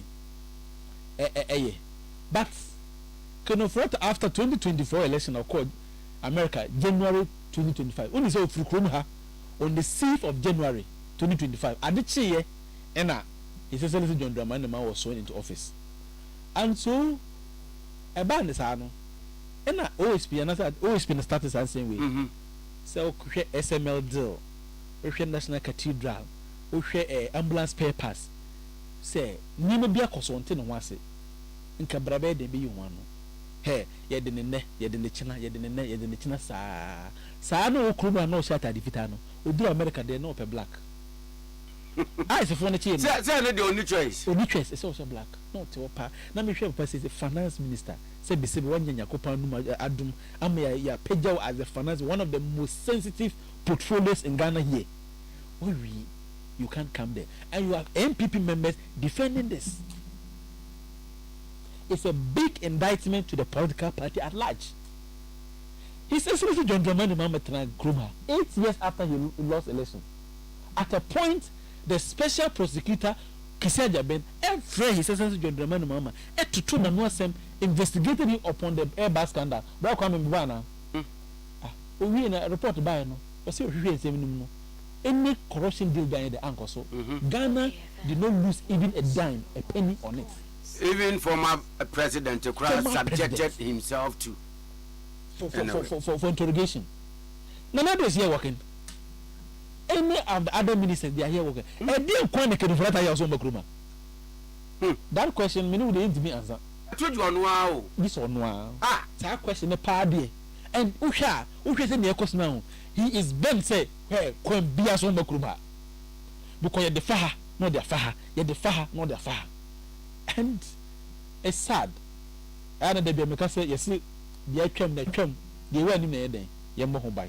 What I'm saying is, they say Ghana near Daho, no feature appointee will have this opportunity to confront the Anya. But at the back of the year, and say ye Penema president, the way cost one. A child say, oh, yes, car, you can always do the wrong thing and go away with it. And so, it's my prayer, say, even if, say, can you float to me back room her? Na say ke timi tutu na no me nka so waye boni hu na say ade de report no ba say onye hwe kwa na say ora akwa failure personally I'll be happy because peace dey here set me you need to every because she be kwa ka say we on back room and the way things are going out no e show say I heard me there on back room and so many believe say US immigration law no any agencies no almost the extradition no yeah precisely because but me what say me ne lawyer Kwame Adofo bo nkomo and I'm so my legal education be on say whether he becomes a US citizen or not Nancy Kwan say if indeed we have a genuine case against him I was say Obabena Obeansa why not I was obasa butreka dey ya omunyan so ma be fa no so you see one back from him once a case we start here no say what trigger the extradition tried a treaty now. The country now, Omudi country say, is there any substance in the matter for which you are being want to be extradited now? First reported by and say Ampa, it was not political witch hunting. But there were genuine concern and I say, and you will be the second of the Ebiano. That was the first reported by. And then Omokachi say. There was no substance, and I say, in a Soviet Union, I say, yes, Friday, a Kenufrata Bakruma. But I still take inspiration from Sahar, you know, can say, that's the wheel of justice done what? Slowly. But I'm telling you, say, what time Kenufrata will be brought back to this nation. Yes. Yet, and I say, we only court cases.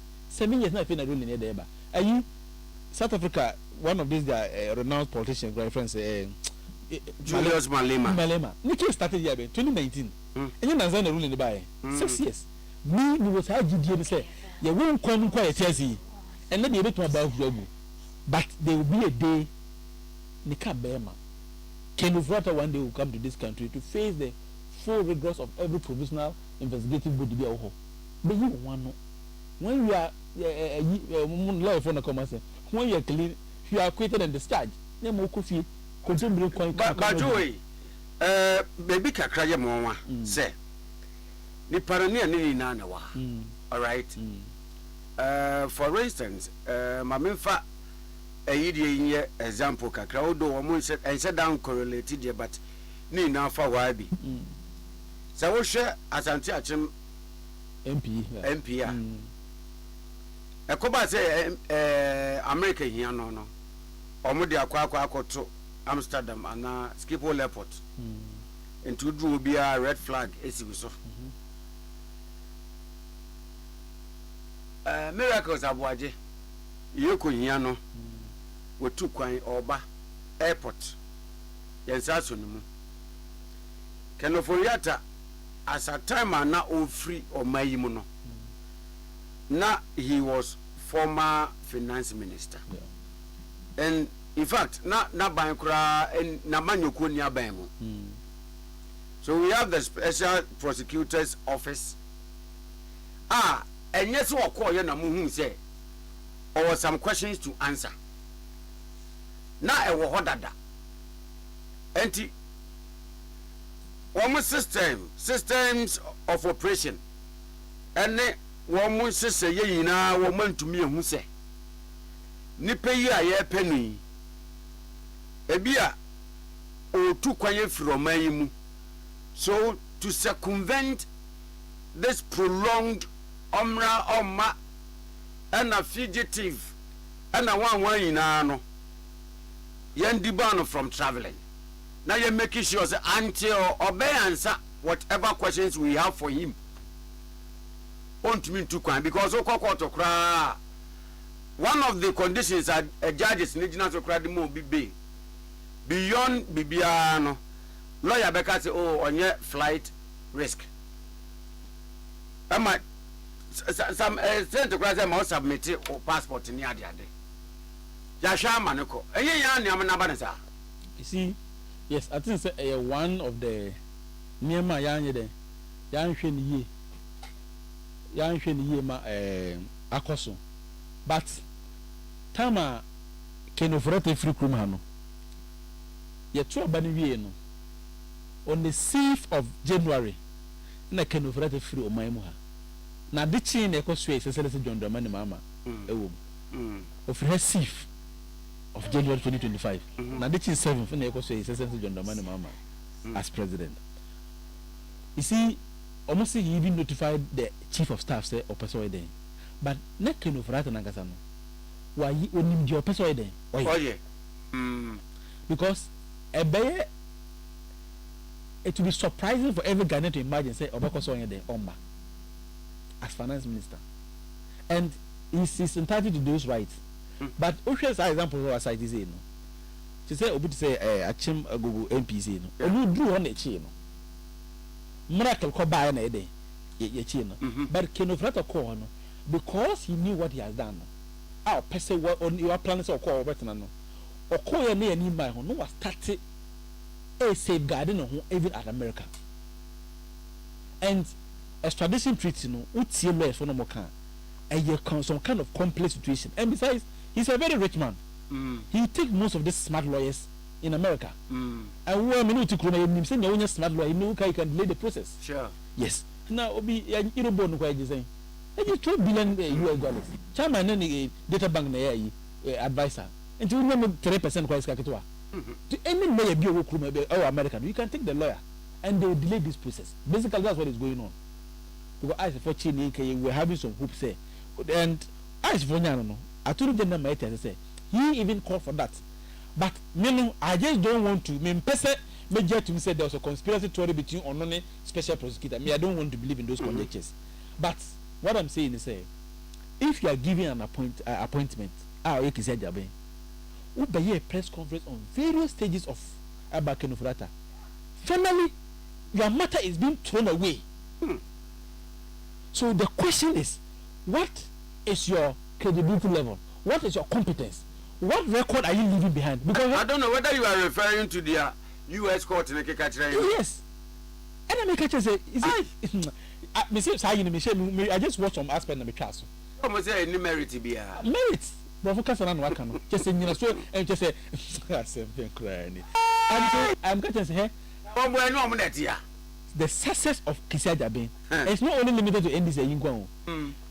When Timmy and Fakino Frata and Bokrumha, you are a failure as a person. The office is not a failure. One away because it is institution, a human being that run institution. Now even the AP people have been calling for his removal. So maybe I think he's a young man, and I don't know the kind of investigation or gather saying that a state against an individual. America for say marriage be any. Ya to as an action. Into can for there. You wishing well. Now that will back the laws and everything will take him course. Joe Bonnie Emmanuel, communication team member of the NDC, and Meneno Wahi Manuel Dako was Obeka Sana Okanko Muyumbi. Still no Nyama, you watching him so Baba Bekayensa. But on we go. Comments Pillar 2. Comments Pillar 2 say AK 2029 Dr. Baumia Bedi President. Great advice to JDM and NDC. Power is temporary, but Ghana's future is forever. Anyway, kudos to Hajia Safia Muhammad, next NPP National Women's Organizer, and Hajia Ruka Saida Ahmed, next NPP National Treasurer, hopeful. So comments are pillar 2 no they need to buy a Makai from Facebook. Now you try and come on so no. My partner friend was joining Ade Akye Abia weekend special edition live on OK 101.7 FM this morning, July 25th. Now, Joe, you try come on so now the biggest menu ana watching na a day in which yanka want some cranes and then kaya makranke and media and any wound to media and Yambazazi. Yeah, I think say wound to media and say hey, any 1 minute as you see my meaning, you see, black woman. I say my meaning, but my man San Fa Konya Sunaminchia, I think West DC, a friend of Richard Wulu. I think say Onya Konya to become the DC chief executive, no. Ocean modern bar is really doing very well, and a breast even say about the capital nowadays. Obama Manfu made the Oyen war and pending Peswa Hono. Road networks, so all I send electricity to the rural areas, talking about giving them potable drinking water. I think he's doing amazing well, and he's a very young man, and so of course now the future for him in the political space is very bright. So Mr. Richard, me Charles Nkopa OK FM, I feel so far. I will. That's what I'm saying. So I from the ship house. Now you see, Black Kwame, me too personally, I am now confused. How are you? I am confused because we share the commentary and also share the reactions after Monday the Accra High Court make a ruling on Chamamun Jimino. Martina wa bisam won say we as Ghanaians no and answer the political space no what do we really want the empire yepe because we dey akọ super now everything points to the fact that there is no absolute truth in Ghana here. Yes. I did friend say absolute say I did we ye nyina jutum say no kre no ebi ni ha okay no me kire wa di grunda make say you know say after say a sentence chairman want to me call 20 years of jail no there is there's a factioner obi will say win to me them another win to me is being sentenced to jail because he's an MPP member. And those coming from the NDC camp must be say wafun and so they who facing the full rigors of the law.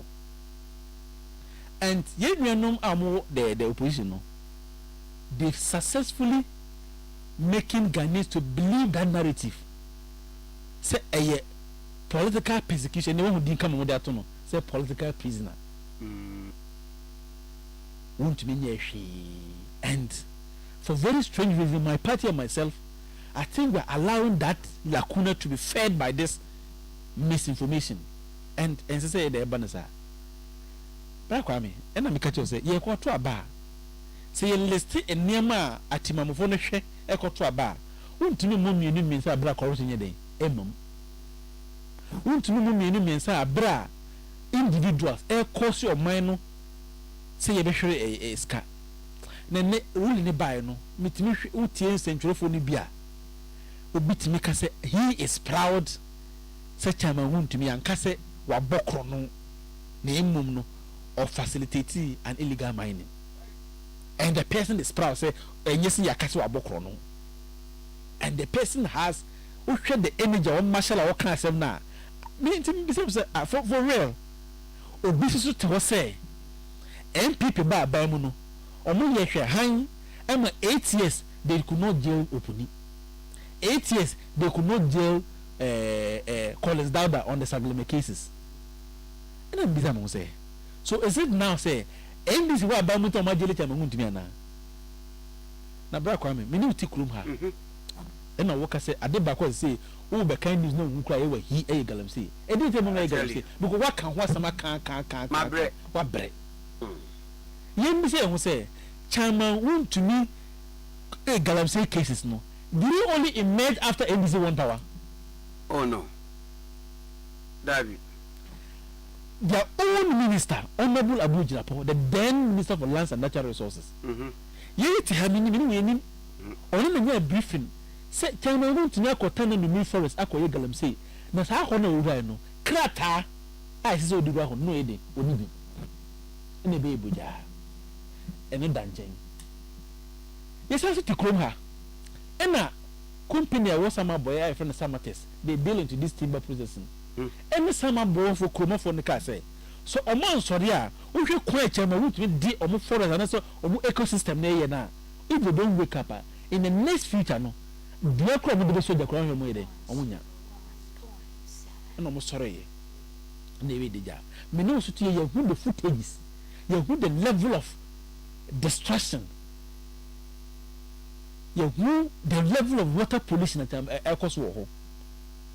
And that investigation started here.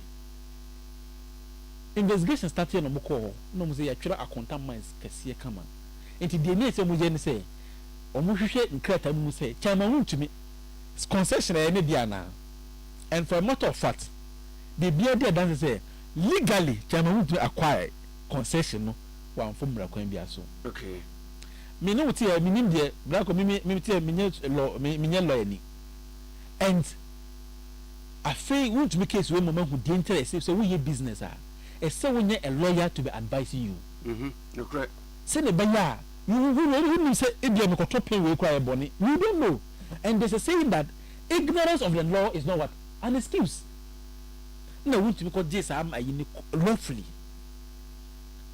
we hear the mines the minerals and mining act 14 article 1 it say oh concession now person also this had to minimum before fra when na offer so nya sa concession san ko back wa minister no ho na ko ka che sampa bra ko me na me concession we but me person me di ma joro boni manual na me ko yede me ko yede ni bu ho na minister no mo krata to that effect okay enti police for call no na me ko che abranti bi e friend Paul Ayibia say e see the day any 28-year-old man be any other workers and no mototo na no say abanti a highway wa mane no say ampa mama ne de tiewa I am here under the authorization and the directive of papa bi efene Ero Okum na kase me dem wa na mi ya ha no mate say wa kan say no bia obi a wotie full story no wa kan ruling no and Ero Okum so no police for den etwe ben no police for etwe ben no obi say kase ampa muso mo wa ha enye ne bone na emum akonta mines any time I want to me and a mama konya se me de me mra ha no me ba ha no omo se me meye den omo se adan ya chama won to me say o de mo se omo nkoye land reclamation omo wi omo dua kube na kube ni nyina se so na eto na omo beto no kurum ha sai de 27 series no mfa so na beba no na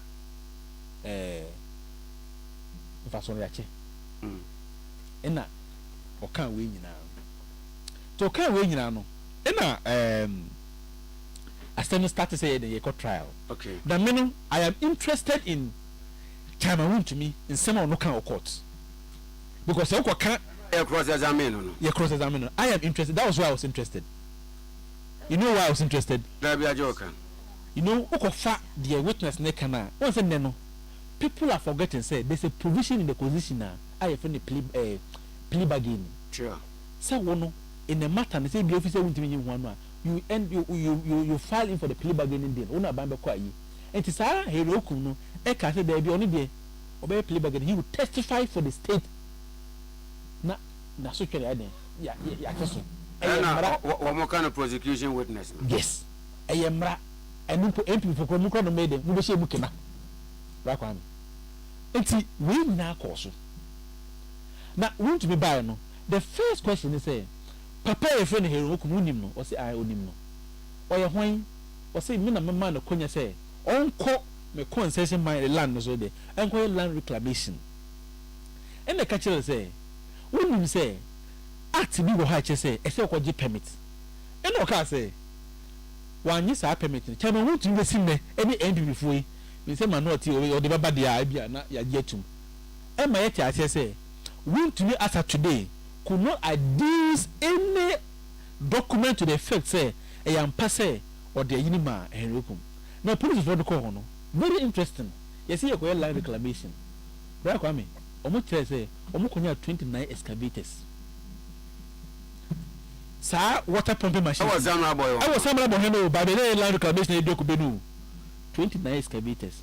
Almost a year now could be the Abia Manuel Bachelor. Omuye no almost anya gold a friend of Sikakoko they want to bet say this is solid money na me say that me say liquid money or solid money jo onyaye no sa gold ni do munyaye na so person koto Chelsea no owi na koto Lukaku ni ze na obo no le keku okoto na ba na ni nyina ide e course da be ono da no zo be pam no also no kwa I am by play Vinicius is Vinicius groma pa e say when na koso bra kwa me want to be see ampa when the man kwan say on there onko ho abra wi krata ye ko ho so no excavators a ehero kom bi adwa ho no ye say chairman want to be the din kan edi na nima no ko din sa equipment no fitin sa ba ma me no we dey get to say ba be ni so no mo ye niam no and same pattern. But do you know say who could give concession now? You catch you say from 100 meters to water bodies you are not supposed to mind there. They did it to even at the point of Usuno and the flood by some boy who are not affected. We in our course. Judge now you were saying our tea. Want to be Nikrata. And the charging say want to be a guilt of two things. One, giving a legally acquired concession to a third party without a prior approval from the minister. I mean, no G2, Manuel G2 say, who call the Minerals Act now 14 Article 1 and stating explicitly without any ambiguity. 2, facilitating galamsey activities on the land. And then 29 excavators, pumping machines, they be pickups, they be gold, scour. Let's see. Before Nana Dubai, Nana is in the near professor galamsey. No, from some brana. I think say maximum 3 years. Maximum 3 years and minimum of 1 year a day. No, they say there be. Or pursue Shimu can serve as more deterrent. And you know, the black one to piece of okay from her. That's all I can promise you go Galapsia. We will have provision now. You must so doing it. Unko. Only be free from 3 to 5 no. A page amount called 15 minimum. Maximum 25 years. So when get a discretion by the judge. The judge's discretion is only based on the range vis-a-vis the gravity of the offense. And the judge was very magnanimous and charitable. Was it say 25 days and they 20 years? AP 40 years money. a political prisoner. And a then, and a day, Yako media budget. I found your market cross sorrow and make minister Nabasono. He was talking about chairman, won't me? And now, power is transcend me by Mrs. Okasabro. The table will turn, this is a table and inanimate object. The people that turn around the table. Look, Manuel said, Yamuya Madonna Sama Bapa in the next 4 elections, never banana. And this media Bonibia Mountain and money the end. You know what is happening even with birth at the hospitals. Look at how much the Minister of Finance has to remit for the fight against Galamsey. In the 2025 budget, 2026 budget, or allocating 150 million Ghana cedis for 9 months. Media budget also releasing 16 million Ghana cedis. Do you know what 16 million by the number of beds they can buy on Kolebu Hospital? And because of individual activities, you say abandon this house Canada. That's why I say be also be na budget proper no because when na Ghana for no na yin the ending magnanimous Jeroboam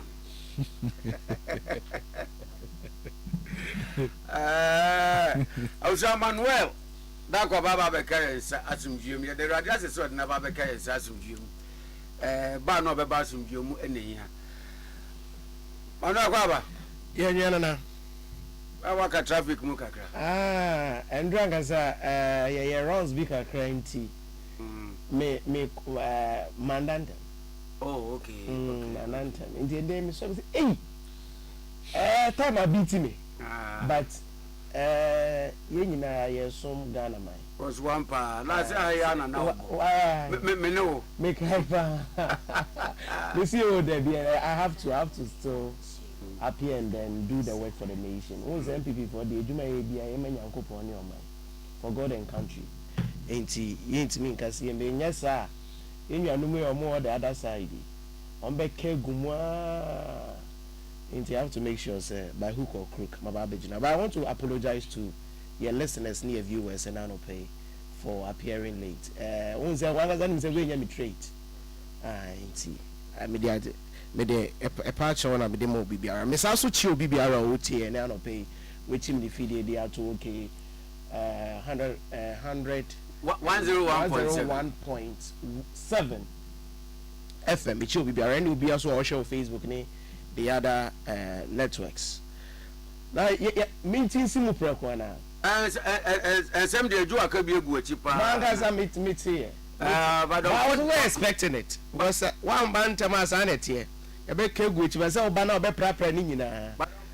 unfortunately, so limited time to deal with. No, don't worry, I'll deal with it. Me here might be brief because I think in top on quantity. May very short now. All right. Yeah, meeting Charles from Kodima, the next president, inshallah 2029, Dr. Alhaji Muhammad Bawumia, and then who come for Haji Samira Bawumia. But lawyer Martin, we say, come what May 2029. Yes. Yentra Bayuino. Aye. Yes, we're in 2029. Yes. The next president, you know. Yes. Still, obey imagine from the NDC. As Obia, everybody, they be amical assembly. When it comes to illusion, everybody's entitled to it. When the 2028, Nkrofo kwa talk about based on reality, based on Nyomo Mofele Sesia, based on Boshaira John Dramani Mahama Esheye. In 2024, any deliverables are with me idea Ediama Ghana for that's what Ghana Nibia Bejina so dia to aba Yakopon Yadoma 2028. We share Yera John Mahama Bosho share any day will deliver as a day and night. So Ghana for will determine our fate in 2028 based on the Nyoma who says here any based on the who here and the year and another Kwakufado any in summer NDC for Kaya. For that one there, when it comes to illusion, everybody's entitled to it. You can be illusional, you can be delusional, but at the end of the day, no reality at dawning on you are. We don't say, hey, as someone I may someone die no say 90. So for that one there, now yes sir. We share asama esi ye ewo court na nsenya metie menua yima waka nsem ni bia ela me be better na akra de ba ko kan wa contradicting ne ho sesi a ena me ye ntem etro ye no wa contradicting ne ho sesi a so I'll come to it, but before that now see ya ni hu say ye ma me ni di no ya mre fika ede ni di no ne boy ze kovusi ana ni di no judge no kukuche kokuvio kore kokuvi kokuvite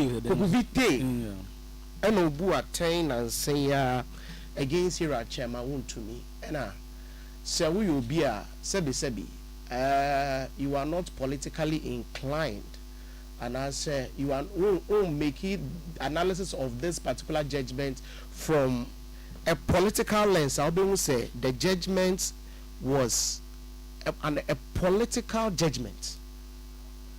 Judgment, a political judgment against an innocent man. Monday judgment, yes. Yes, it was a political judgment against an innocent man. And I make a saying, Obi won the concession. Wakwache mokrata odi tu efume gudie. Ama odik ama obi say koye reclamation emame.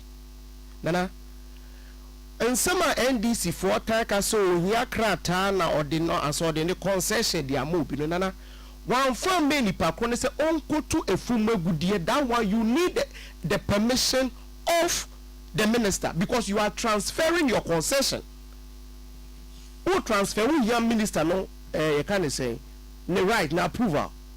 But when I say yama contractor o ma subcontract. What's it kwaye reclamation na mame.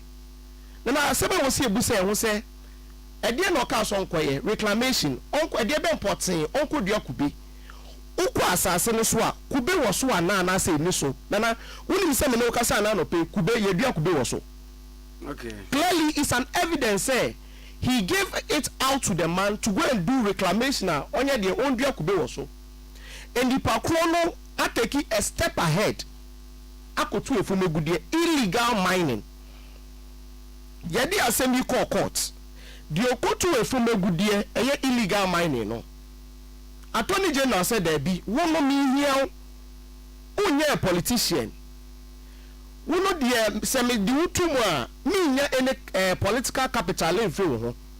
Now so de odi asase no edema o se kwaye reclamation na we ntie nipa akoda se mo kan ya wo de akotu efumegudie no me pesa obeye prosecution witness. Bedi adansi kunu mutie nipa kro no na yentimi mfe nipa kro ni ntum. Mr. Bisau. Nitie. Nipa no volition na say he was coerced into that position of being a position. You and I can never attest to that first whether he was coerced or it was by evolution. Oh, please. Ye nim circumstance the man say or done a persecution witness because before the best article now or a part of the defense. But if I can help here. Help me. Your money issues. Yes. Yeah. And he admitted. Say onwa and you choose to. Na say wona wo and wakodi bone o. Wako say yensuo asay yasase asay ye kan dey say ye forest. Na aban say dia dance kunu muti obi ni enja okofia. Umba bonte meka kire say you did it out of evolution. Will you say you were coerced? But still you and I were not them. That's the reason why I make us say. That's the reason why I make us say. At that point, whether he was coerced or he did the voluntary, I can't attest. Okay. But at the end of the day, he was once part of the defense and later metamorphosed into a prosecution witness. Okay. So clearly, Ghana media also said, "Dear Ose Yensu, dear Ose Yasase, or not dear, Yera John Dramani Mahama, Nini Attorney General say, Fawudi, would ye now so the audience asema o se kwaye reclamation no ono ya tata na che enti afia yenya ne de bedi adansi kunu mutia no ni emfa ni ntum ba nana e wo se ye magana ni bia tia na wanga sa nim say there has not been evidence adduced in court e kire say ye chama untumi e de concession ne man say Onkoye Galamsey. The court admitted to that. Said there is no evidence. A say Chairman to me at the assassin man. Say Koye Galamsey. There is also no evidence or engaging. There is no evidence. So right now, no, Ade Akye Chairman to me atum ene. And they say Obi Beka say or the mame. Now that's all. This is a level your judiciary no do under John Dramani Mahama. So Obi to me Bejina Beka say, oh, where the Boni say with no evidence because you are politically exposed. With no evidence, yet you need to. And if I want to say what the mama say, me Koye Galamsey, Chairman to me said there be man farm now. Court ni judge ne say, dear Chairman to me can hear GD. Dear who can it hear GD with no evidence, you do too. Now let it make sense to me. If we any political persecutioner, if we any the envy Europe Chairman to me since 2013. Not only say 2013, the same things here. Household, Chairman to be mining household. Yera John Dramani Mahama na by Tata and at the end of the day, he won a court case. And Yera John Mahama Saba Biemla say, Ntokwa Meshasi and Mami Yepreko. And that's what we are seeing today. The and no. Once a baby America say or contradicting when a mebano. Or can send be or say, Chairman to me. Any who crack as a CBA, only who cracker, as some okay, and you can play the way again. So, okay, and I'm Troy. No, quote me. No, that's what you said. No, you quote me. That you said you made a statement. That's what. As I say, Chairman, who to me any who cracker, I wrote it here.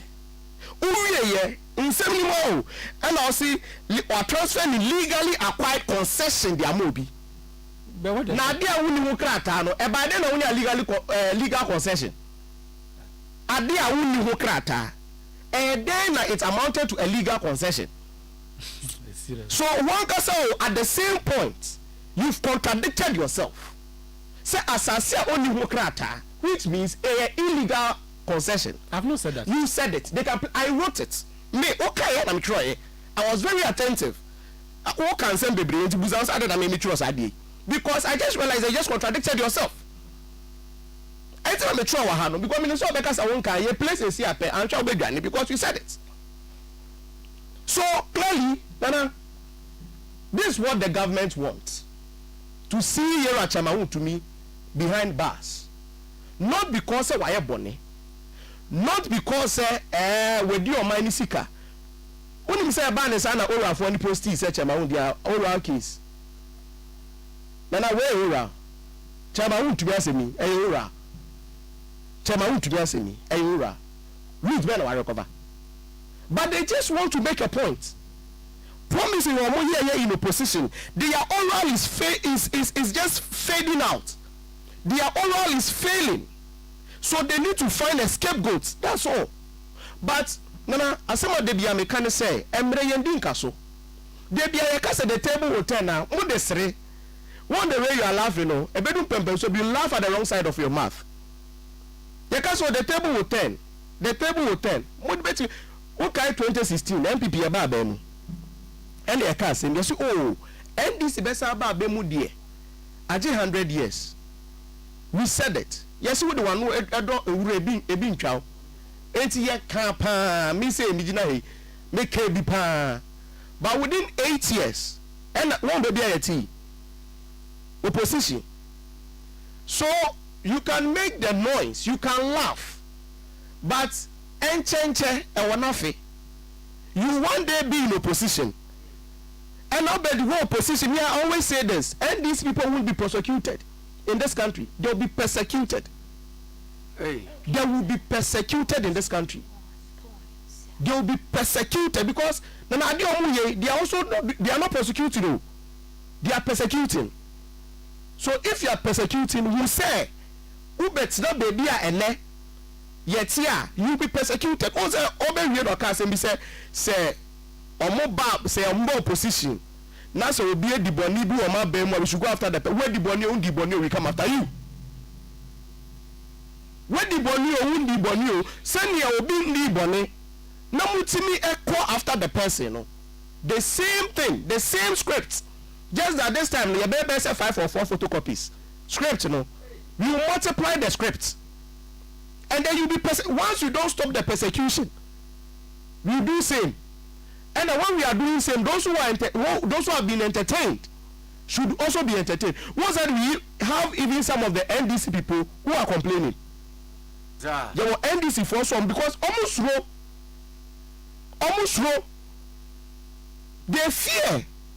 Say Ade Akye. Kai said the elephants never forget, Udana. One wa boss no. The elephants never forget. We are Ade and or Tinobe Yobi. So whatever you are doing today, would you to say you have all the security agencies at your disposal.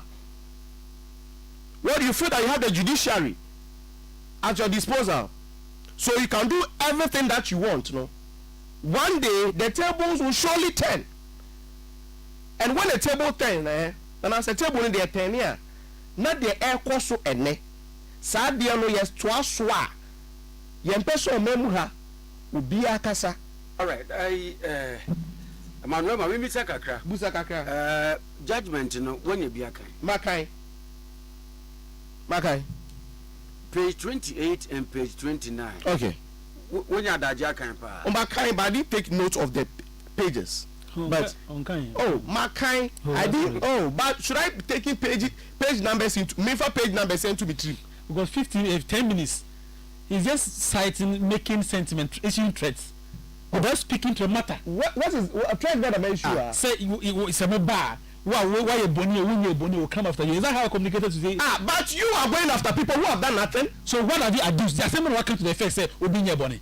The ruling before you have you spoken to them? But I have not spoken to the ruling. Yeah, what have you done? That's the welcome ruling.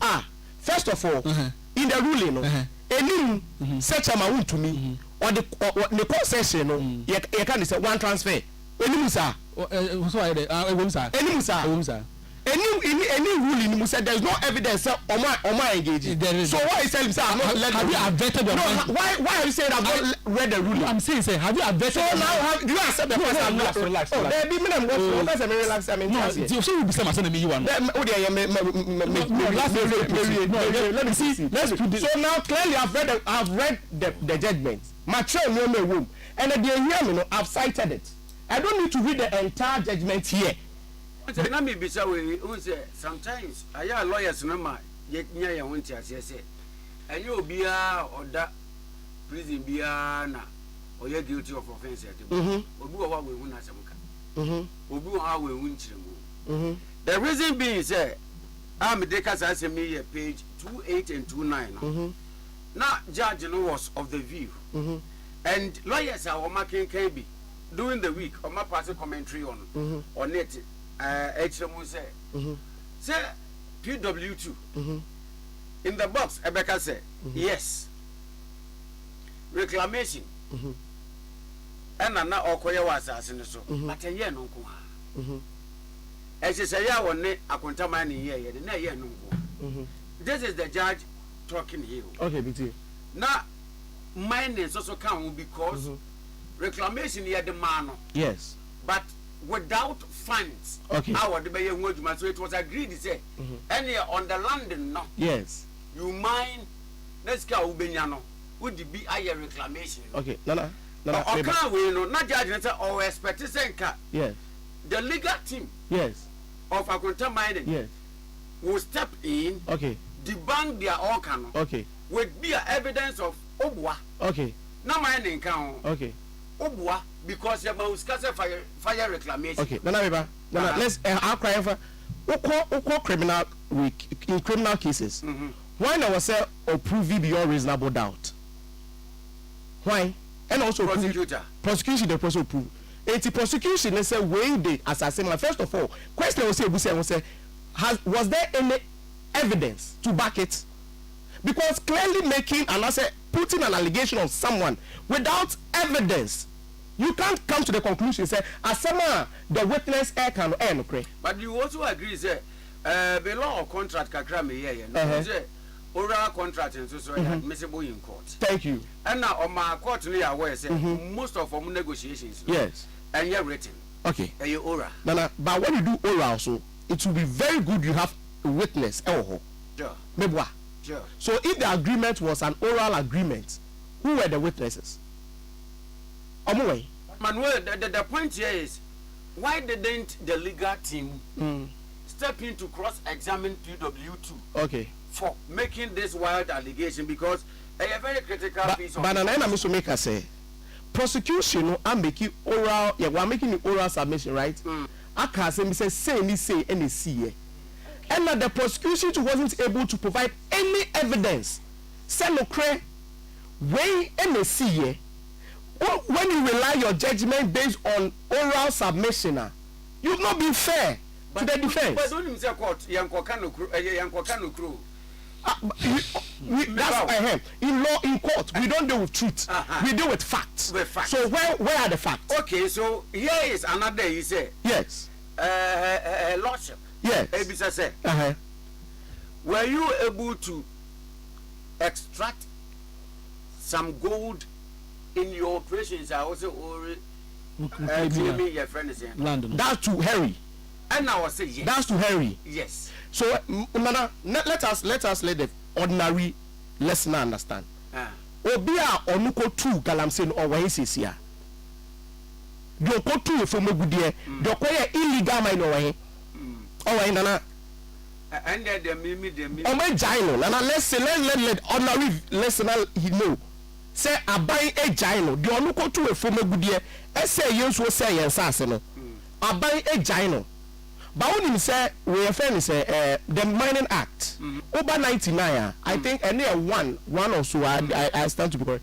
Or see Obia or turn any the all turn, gold no no, or the all turn the all turn or we now commit a criminal offense. Sure. But we now know they are all not see way tall mammy no, or not see way at tall mammy, or not the they are no toy or no yes. Kofa wudi kwatine fie wafa hodi what say witnesses no ka witnesses no but ena make say obi a ono ase yensu ase yensase otu galamse no ono yesi onkofa ne hundi because wabedi adansi kunu mu etia chema wuntumi a ono asase no owo legal document to it but odi adansi kunu mu afa ho no you were quiet but the thing is adansi kunu mu no odi ye no. Did you do it with evidence? No. So, yeah. Yes. Oh, yeah, you're crying the beer to say Bianca, Manuel Wuke. Yes. Legal team no rise, yes. Yes. Okay, they are working there, there's Ukumu. It is not the judge who is going to challenge Nipana Wodia than Ukumu, no, right? But he challenged. What is what the assassin man to do coconut? And I make us say, yes. Nipa Wodia than Ukumu in the yes, yes. And your judge in a better challenge, you know. Daddy, some evidence. Daddy, by a prosecution. No. Yes. The legal team now was say. Chama to be cast on the man. So unquare coconut. And that's the defense of Chama to me. The question now, as a judge, as someone Harry Okum Ekano, or the evidence be a buyer. Silence means consent. Oh, Debbie, and you about consent. I mean, and silent. Debbie, Nana, and silent, and silent consent. It doesn't work here. Debbie. Oh, the thing is, Obi do Obi could knock. Yes. Not say or cast him goodness. Yes. Nani Pony decides not to respond. Yes. Judge need to know. Okay. I'm Ramusia Yebi. Okay. Asama Obeka. Any debate. Now let's go to your friend is a case. NDC4 case are recently on the court. Supreme Court election petition. Did the EC defend the yes. Yes, I'm defending Omo. EC now appear to defend. Yes, one. Or say young fat chairman can you say NDC found some more kind in February 10. The reason is because the NDC didn't provide any evidence.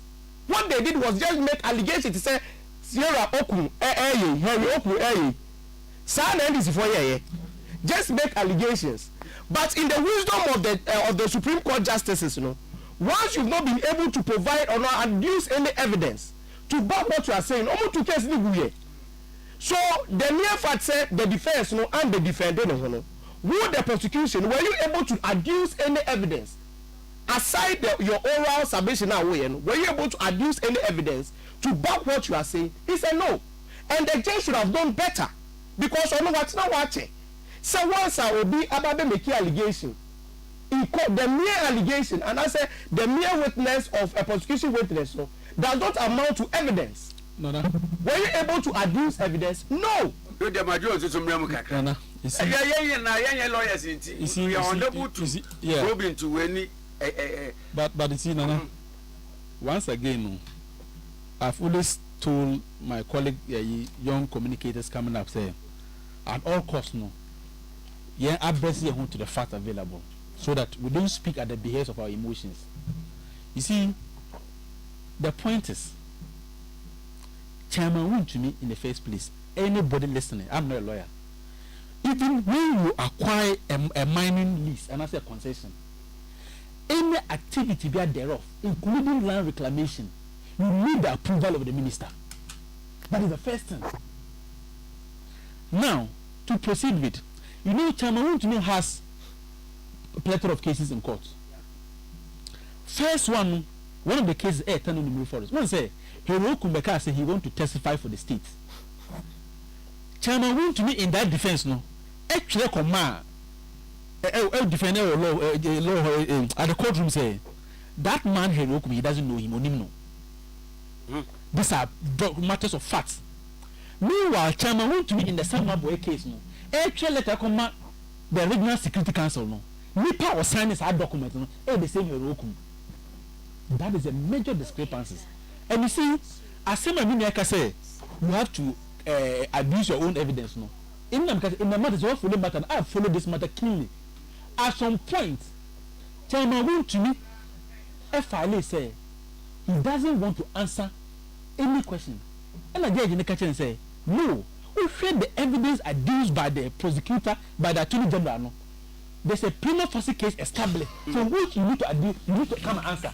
The lawyer no, and the appeal could be a proceeding call, the appeal court, and the judge in there, upholding the High Court. The onus does not lie on the state to produce evidence. Now, the who say, obey your mining activities, our size so, land reclamation. In this, say, do the person who was a category Jana, then we are saying the state should come and produce a document to that effect.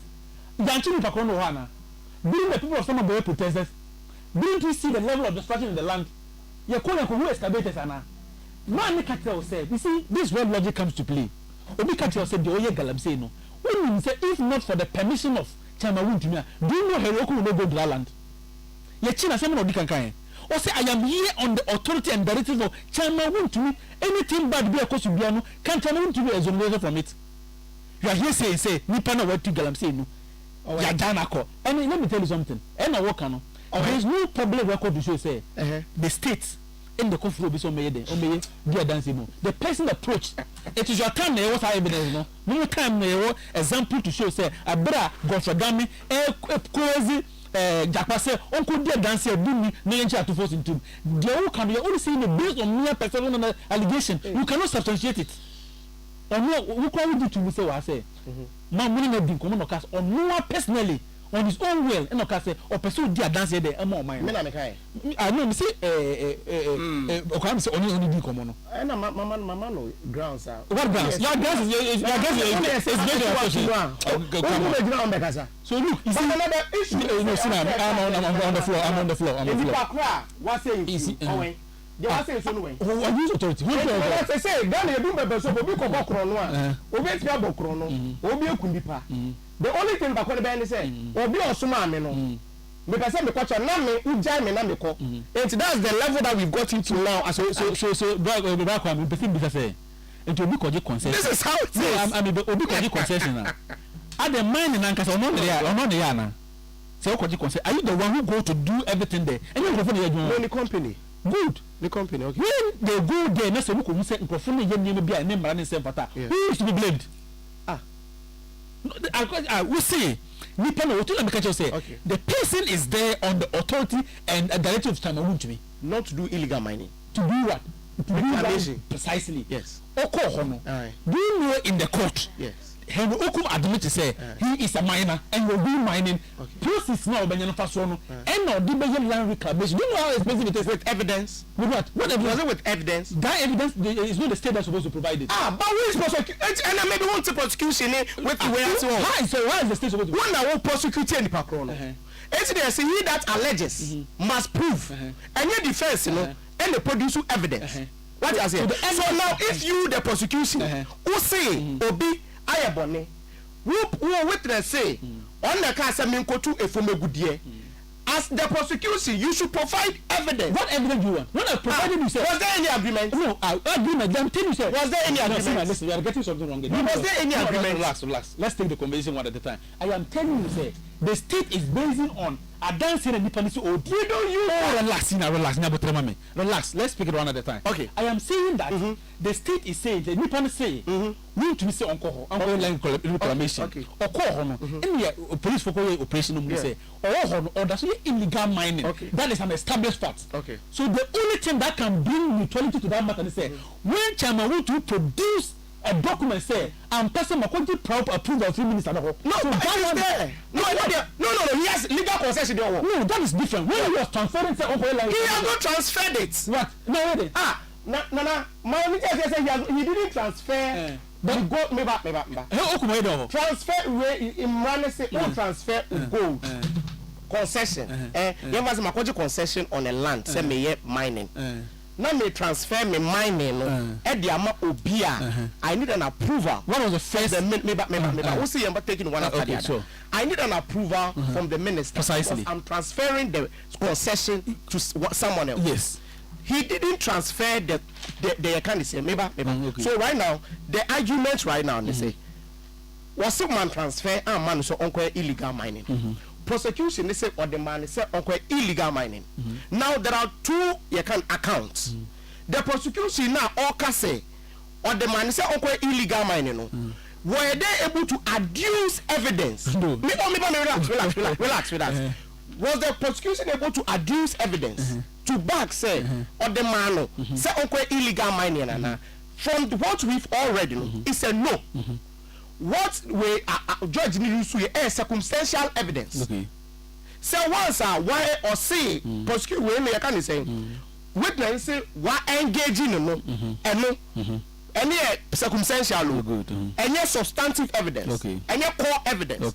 But when you use circumstantial evidence in this matter no it's unfair. So I want to ask because why I say you are using circumstantial evidence against Chairman to me to exonerate Obi Awako say yensase and make sure say what Jelly Obi or say man farm man say unquiet mind me command me the mass on your reclamation. That's the issue. See, I want to ask you. You don't use circumstantial evidence here. What is the first count I want to be fully guilty of? The judge ruling no. The first count of say or the why say why me the where you say so or then the concession e dey amobi so on your say on your illegal mining without what without approval from the and I may say he didn't give it to you for to do mining and I'm telling you say do you know say it's not only mining no if you want to do land reclamation you need the minister approval but there was what are you talking about I don't got a mining transfer if you we are talking about transfer. What? We are talking about transfer. Now, what amounts to transfer? You have, for example, who transfer player? It means player and then you would it could be on a loan basis, but in that particular season, or with another player, so transfer me, you are transferring the ownership to someone else, right? This with Chemaun to me, I said no. He didn't transfer ownership to someone. What did he do? What the man require reclamation? Right now, where's you would die? And yet, be na who bet me aye. Who the paint be mobi? Who the tiles at be mobi? There are things out the moment before from. What's in my mind here? May the amount of reclamation. That's what we are talking about. And then I want to say, no, sublet that aspect na mobi kra na. I was all more authorities. You know one logic thing. I'll do without admitting, say, say, Obia, young fan say, or the man, say, uncle reclamation, I will hear approval from the minister. Yet he, Obia or the land, no, Charawu to me, assuming without admitting, say, or the land, the man will be say, uncle reclamation at the park. reclamation ade papa ɔde man sɛ ɔnkɔ yɛ ade papa no ɔno ɛbim ɛna obi a yɛde krataa ne ma the wrong nti ɔde mu ne sɛ wanka kyerɛ minister sɛ ma me approve na me fama no ɔnkɔ yɛ ade papa no ɛno na yɛsi yɛde na tum 20 years me boa ni obi a ɔkɔ sɛ asase no so neighbor I'm coming relax obi a ɔsɛ asase obi a wɔsɛ nsuo obi a ɛna ɔma obi kidney problem ɛwɔ Samuel boy no yɛsi sɛ nipa korɔ no efiri sɛ wɔbɛdi adansie ti akyɛ ma wuntumi nti bɔnni a wɔdi nyinaa ɔman de de akyɛ no nana ɔnfa ne ho di nana utie nana just one last thing they will close the chat. You see, okay, look, the minute you are working in the point is that Ushe Abrantia Hero Okum before say the entire framework of the constitution the car say I did be obey your concession so no I say one minister then who say land reclamation is not just done by a mere person. I see who expertise because you need some chemical. I want to say the extraction, the powerful chemicals in the tree gold, no. Sure. To work political land, no. The minister need to be satisfied with the competence of the person coming to do the land reclamation. This is where another logic comes in. Nipa na also the man, no. Some of the phone no can jitum say or say or massa so. So the purpose of the land reclamation is it being fulfilled? Is it achieved?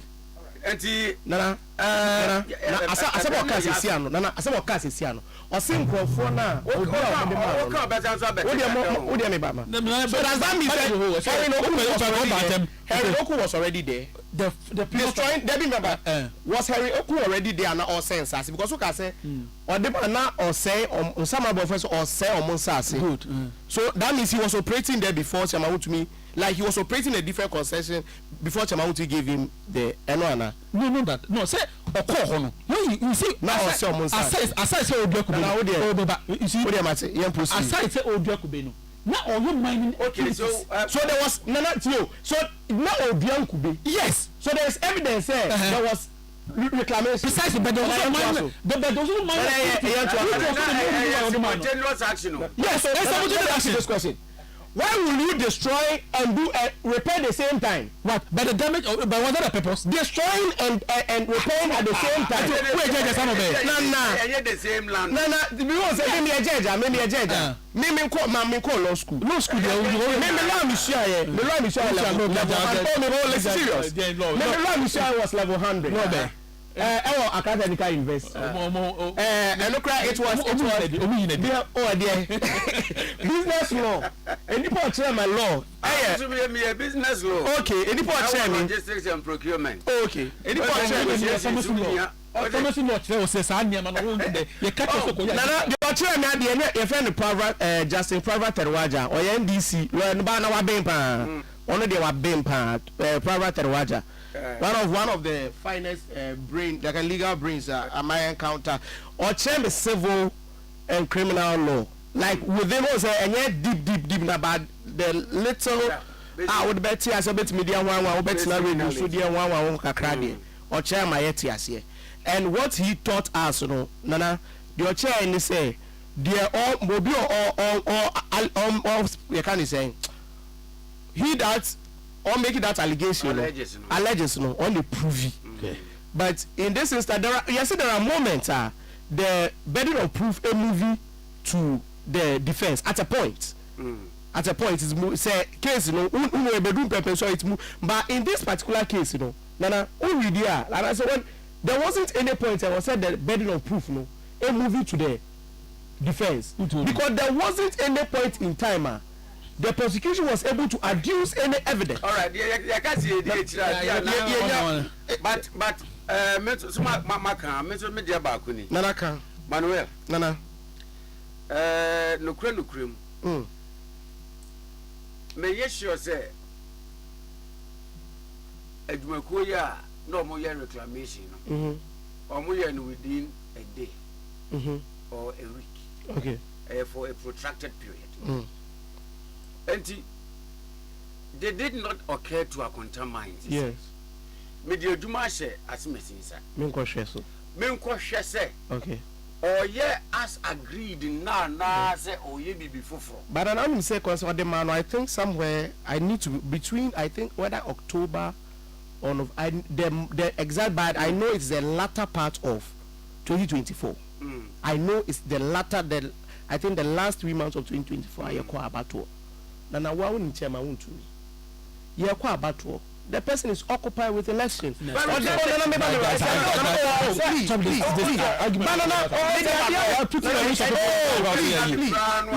Akwanta mines no comprises of specialized positions. You say you manager, you way as a na as a person crown a because supervision. Yeah. Akwanta mines. And you are no go na your mines. Always my phone no me. Uncle will be to me this on this behalf. Nana, the thing is, or the Adiam will be some kind of reclamation. Yakwa 3 months was a Yakwa Tuaba. Nana, was that necessary, say, by uncle supervisor? Can you imagine? No, is that necessary? Okay, I'm asking you a question. I'm beside this simple question. How many times? Nana, how many times Nana, how many times Nana ever say all departments, ministries and agencies? Please, don't do this. Don't do this. Nana, how many times? We have 14. Nana, how many times? Nana, how many times Nana ever say the ministry, departments and agencies? All. Because what did he say? You may be a sankophobia, sir. All no dream, no. They are performing well. It's fine. He doesn't need to go. But what they are there, Mobi. At the end of the day, no, you've given out a contract. There is no way say you have to also go there and go and do supervising. Nana, won't say. You can say, OBPC, you know, I trust obey me without supervision. Who will be that? Nana, who will be that? 15 minutes to 10. Nana, who will be that? Nana, to us 15 minutes to 10 to us. All right, so we have time kakra my making budget 20 mid-year budget 2026. Manuel Dako MPP communication team member, Jerome Emmanuel NDC communication team member. For you interested between me, I say Emuda. Manuel say budget in the Muda when someone yet. I mean, it was one. Nana, budget, Yamisi and Kanokre. I didn't waste time to listen to the minister. Oh, why? Nana, it will be a waste of time, precious time. Say, Ube pe mrese me babitie. Minister, he's not bringing anything new. She knew what they ba. It's been me feeling say I won't waste time and then sit behind my television and then watch the same old story. I stopped watching the minister after his vetting, and I said after the vetting, the first budget, first year, no, wait me for Philly so many times, you Nana. I don't need to be listening to all these stories anymore, because when we say minister, the catcher say during the vetting, the catcher say oh introduce any new tax, okay, and Chebia no mudi levy ne buy, and Chebia no mudi levy, or say adi obey, and they say obey for say tax compliance. No yet tax compliance now be make obenya revenue was unya make that particular day no you are fenyo marking and then can say catch and say ugd or see oh so they very easy meet me here at the end of the day revenue shortfall you experience revenue shortfall and I still cry this year so far you've not been able to hit your target, and then even though you've introduced these whole taxes when you assumed office, still you are not able to generate your revenue. Me jidi say omuhuso abananka say huso because 18 mo the 18 months me bo anana so 8 or 19 I think I said July there beka wa 19 ana 24-hour economy omo share ho bo nana when ana Peace FM money abaya say okay despite money abaya say mo 24 hours anywho 24-hour economy anywho oppose you me almost say na mo try and trust say passport office here 24 hours Ghana publish here 24 hours nana ba about 5 o'clock ko passport office na ko so mo pon ana ko Ghana publishing about 5 for mo pon Any Nana. Now the 24-hour economy are done 24-hour market. They break everything. Be a mobile ukuromukura. Nasa market. We want to have we want to have something there to prove. Say yes, 24-hour market. So even though if you have 24, if you have a market, there will still be the 24-hour market. Now 24-hour economy. And now the secretariat to come up 5 o'clock. 24-hour economy secretariat on 5 o'clock. So the whole thing, you'll be wasting your time. Say, "Oh, person will share minister." Me, my man is a crowd when it comes to the State of the Nation's address, because it will be the same old story. Or more educational program. When Gentina will be before Nana, dear, but now who? Oh, that be one. Then I saw she. Oh, may have me tea, pa. Dear, but for the new buses, a ba. New buses, a ba. Nana, and a lot. And it's oh, and I'm not because I bagged the iron as a procunum. Was a baby at it. There will be any baby any dead. Maybe their buses not some because of cocoa farmers. Nana,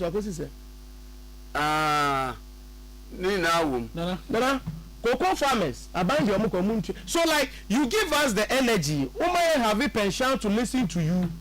When you start to say we deliver on their what promise that. What's about in 2024? You've not been able to fulfill them. The first year budget already here. Yeah, who's so say? Level 100, boss, I will show you better move fees a moment. Nana, it's the same old story. Because me kai sa boss and you know John, I'm a catcher. You say, equally equal school, they don't have or more admission fee. And you are buying the better more admission fee a more, so that a year for the more brower for bed they bet me. Nana, now you still need to go and look for money. Apply for it. It shall not be only school university or apply for it. No, say the dream. No, what shall no? Your promise I will make you. No, enya infasubia. Then you can move on to you can say other promise or more promise here. Who is saying that John Hamakaso obetia Premier League players obe more monthly stipend? Who is that? AC. One more monthly stipends. No, AC here. Stadiums or cars will be see. I was saying. But these are the same people who came out in 2024. Bekache said, "Boss, I do what I am going to control." This is a government that we are dealing with, Nana.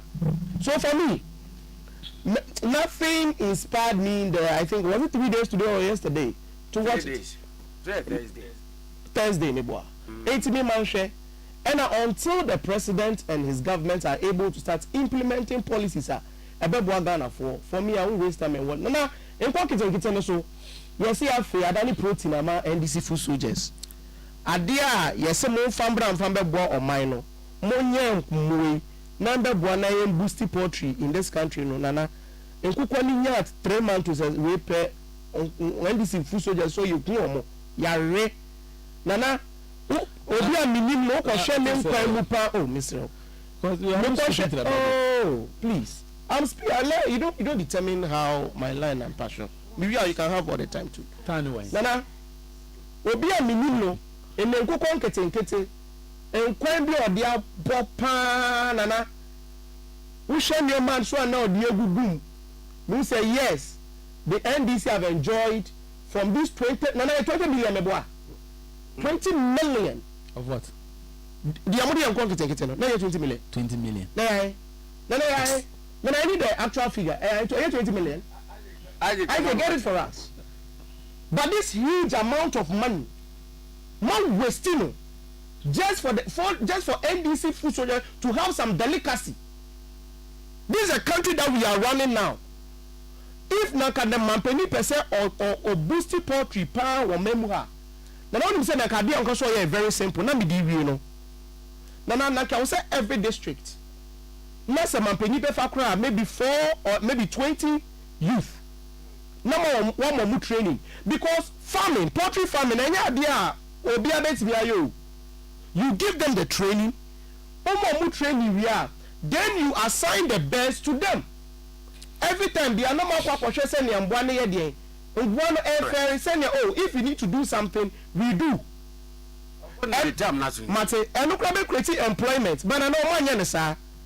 the omoye ne say ye to say nkoko e dey ama NDC food soldiers no moji omoni that's it but the day of accountability so you see last week we ba no me can simply say the MPP gradually is losing their status of becoming a responsible opposition. He communicate good, just that propaganda in the door. And the only thing I remember that I say, for you to be able to make your party look good, and also when you listen to your opponent. No one should be on your and when you go back to your drawing book, then you bring out or you profess superior alternative to dealing with issues. Once or two or better, or who the can't say no. Because budgets, no, he has no identity, no. It is the old usual star now, and I go get here, they are born coin. I think they could do 20 million. I don't want to have any besame. So go present the figure and I go tea. But you see, Nana, Black woman, first time a budget, I said, since at 4 years then. A buy, no. So you say 245 million. Thank you. It's a broke rabbit one. I knew the figure. 200. Is he? Nana. Thank you for the fair. I mean, of accountability. Oh, Sina, relax. You see, we are moving from a naming ceremony budget to now a budget that is inspiring. Okay, maybe the chairman or Batampa in a way budget. Ne de ba ne kruma sa hwinim. But enough for purpose of time to know.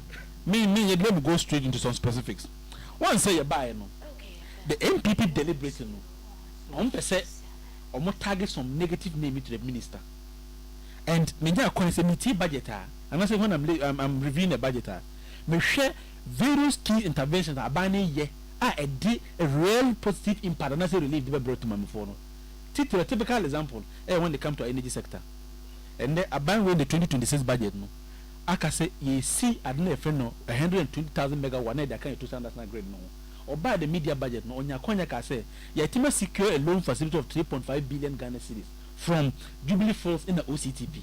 I know the visibility has gone on and government is on track. Say it's hardly wait me bar it is going to reduce the cost of electricity by 10 to 20%, and that is a good news for me. Another thing, and yeah, the monumental project that will forever remains in the minds of Ghanaians. Say to me, and I know it will happen. The bridge, 3.5 kilometers bridge, and there's a lot of arable lands there. It is a you know waiting Baswa. It is going to what will provide more opportunities. I do it by the Akoswo home. Another important thing the Kumasi Expressway. Once I buy now, you have 18 billion Ghana cedis. Minister the buy no. What say he has only allocated $1.7 billion. It is ring-fenced. And what said they were made briefing on the level of progression as of how money there. A lot of things about the micro indicators they are made. Because I can't want to say talking about primary balance, talking about inflation, talking about Ghana in terms of per capita income, and also by 850,000. It is there. But now you see, there has been deliberate. I didn't say, forcing is not spending. And you see, it's not the first time I answer that question. No. And what team perform say forcing is not spending now.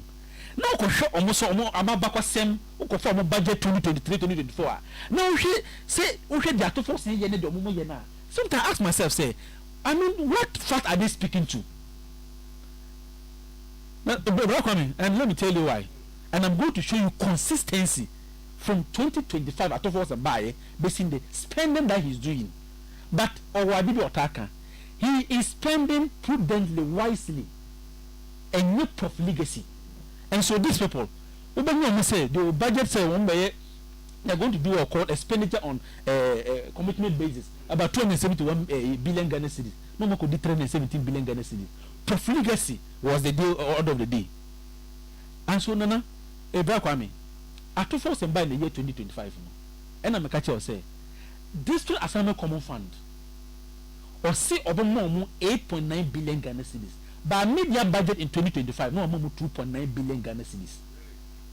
In 2026, at force and car say or better our allocated say Obama this assembly common fund another 8.9 billion Ghana cedis. About tells them the mom we are releasing a whopping amount of 4.4 billion Ghana cedis. Matters of facts. who called the National Health Insurance Levy in the year 2025. Atufos in making a budget allocation say, Obama 8 billion Ghana cedis. By media budget, no more 4.5 billion Ghana cedis in the year 2025. In the year 2026, Atufos is allocated say, I am going to give National Health Insurance Levy 9 billion Ghana cedis. By media budget yesterday, I announced on Thursday, Atufos now releasing an amount of 4.4 billion Ghana cedis to the National Health Insurance Levy. As if that is not enough. The new free stress policy no. Last year, Atufos in making a budget allocation of 499 million Ghana cedis. By media budget, no releasing 300 million Ghana cedis to that effect. This year, we making a budget allocation of 537 million Ghana cedis. Minu can say Atufos net 537 million Ghana cedis matters of fact contained in both 2025 budget, 2026 budgets. As if say no kwanye enye enough. Oba ade for the road fund. And then Atufos deliberately do something. You are the friend the Revenue Administrative Act. Revenue Administrative Act then yes say 6% of our GDP no. Yen fan ko for bia when people file their tax reform say o man no dey quarter we can get money then what and pay. And Atufos and buy no. When say ask no was in over the 8 April no 29.1 billion Ghana cedis. And you know what the then administration did? They only use 43% of that amount. Totaling 13 billion Ghana cedis. It would mean na 16 billion Ghana cedis. Atufos and Kasa Sadia may 3%. 3% gives you 3.7 billion Ghana cedis. And also Sadia made the SAS can Ghana for no ban or the mamo. Under MPP road fund, you only allocated 1.1 billion Ghana cedis. Atufos and the free 1.1 billion Ghana cedis. And the call 2.8 billion Ghana cedis. A total of 155% increment. Now the man come on, see, I want to show them that there's something inspiring in the budget. And you see, to proceed with no, I know school feeding program. Yeah, 1.4 billion Ghana cedis under a time. Okay. Atufos and the call 1.7 billion Ghana cedis. By media budget, you know how much is paid? Okay. No, 12,958 million Ghana cedis. Cocoa farmers can also come. You see, on the issue about you don't know, okay, you don't determine. I don't determine. But you see, okay, the most important thing is and every sector is getting what money. And then 9 months, 16 million Ghana cedis. The issue about big push. Big say every contractor will raise Kabia 1 year about 6 billion Ghana cedis. The minister has paid. Who call the energy sector a car near legacy debt. You're buying a between legacy debt of 68 billion Ghana cedis. Last year, 2000 paid 28 billion Ghana cedis. This year, we're making a budget allocation of 15.4 billion Ghana cedis. Before media budget, now 2000 7.9 billion Ghana cedis. I say that is not enough. Who can your debt portfolio due to your reckless management of the economy? You're buying external debt now 2000 due to $7 million US. Bondholders or 10.1 billion Ghana cedis. I say it's not enough. Who called the senior bond 21 billion Ghana cedis 2020 and 2025 only do try by media budget in 2025 now 2000 has paid about 7.9 billion Ghana cedis by way of what bondholders say and society you can't even build common buffers. In the year 2016, a friend the dollar reserve account. Do you know how much was inside? 319 million Ghana cedis. Way back 2016, whereby you depleted when you were leaving, you only left $64,000. These are matters containing gold reserve, gold reserves. And that, as if that is not enough. What do you do? When we came, we made the gold reserve of 7.8 billion Ghana cedis of gold reserve, giving us 3 months of import cover. Even by media budget. Gold reserve, how many tons? How many tons? It goes to about 30 tons of gold. And half a year. They had to 38 tons. Yeah, he's a Siana. I think 18. You see, that be a pound. So you see, no. Time will not allow us to go more on and on. But the bottom line is say, you see, Atu is not spending. Atu Mokini say or going to spend a friend on cash basis 206 billion Ghana cedis. Okay. By media budget now 2000 are spending 109 billion Ghana cedis, 53%. So on the face of all this funds available, many man know better than say the government is not spending, the budget is not inspired. When you at your time, even common fund you cannot pay. Arrest, you call election, you go to here. These are matters that matter. We are paying cocoa farmers. We are paying cocoa farmers. Because of the bad management of the economy on the issue of the national service personnel need to every time for the first time in Ghana all of them. Now we buy national for the first time for the first time say cocoa board cannot attract syndicated loan. It happened under your time. No. We cancel syndicated loan. You cancel. We cancel syndicated loan. You never cancel it. We did it. We never did it. It's one hit of fact. I am saying you do not guys. Won't share why there. So the point is that I've not spoken about nursing training allowance and make a I've not spoken about that. These are there. You can't even quote one of your figure. This young one, he had 144 million Ghana cedis for nursing training allowance. You had 104 million Ghana cedis for training allowance. You have 3 admin persons with disability. Assembly members, we have paid 97 million Ghana cedis. You can't even have, you have no record of that. Police now the county man won't say, move on, can you even quote one figure? One figure. Of say, figures amount. How much do you spend? So I should quote figures for you. Quote for me. But not say with Tia. Why should I be quoting figures? After you there are payments. I don't need to quote figures right now to let you know, say, we paid cocoa farmers. Quote figures and tell us, have you paid cocoa farmers? Yes, we paid cocoa farmers. When? We paid cocoa farmers. And cocoa farmer will tell you now, pay. Who be trying to track you paid cocoa farmers. You are owing the person. You don't understand the business of the cocoa. Since November, you've not paid cocoa farmers. That is not true. Hey, it's not true. What's any old control? Journalist. Can you make your cocoa farmers? Make us be control. We are journalists. Or make your cocoa farmers. And the make announcement too. Randy Abibakai, was it last month? Okay. Yes. Oh yes. No, make your cocoa. Yes. Oh no. They've not paid cocoa farmers. What the Omuka 6 billion? What the Omuka 6 billion? Oh please. And I want to see one more too. What the amount of I can't say the cocoa buyers. What the amount? They have not given any money to cocoa farm because you are owing them billions of cedis. You have not paid cocoa. Cocoa farmers are not being paid. You can quote figures. That's what they're good at. But the point is that's what we are good at. These are the reality. The cocoa conversation is a national conversation. What about nurses? Let's be fair there. Please. Please. Please. But unim. Nana. Whoa. When that means even your figures now continue to cry, you will be wrong. Nana. Because you are lying right now. So what you can say, what's the name? Newly recruited the most worth you. That day, 50,000. That day. And then take it the question is, you've employed people for more than 1 year. Have you paid them? It's not improving, no, but it's not true. So those who are demonstrating, I'm telling you, those who are demonstrating, 15,000 those and then we have financial clearance. You're also lying. Who's like you? I'm based on the fact. And let's even know content because I'm not based on the fact. We without financial clearance. 15,000. We are employing the BIA. It's not true. I am telling you, it's not true. Why are they? You can lie for Ghana. Who can lie for Ghana? You can lie for Ghana. You don't even know what I'm talking about. Me say you 15,000. I've told you, we employed them. We gave them financial clearance. Not true. It's the NDC government that has come, that has have to absorb and pay the 15,000 in the year 2020. Okay, you paid them. Yes, we paid them. What's the which control? Obi are any financial clearance. I don't know what you say it's the minister who have come to do it. No. What's it now? Nana, what's the control? What's the control?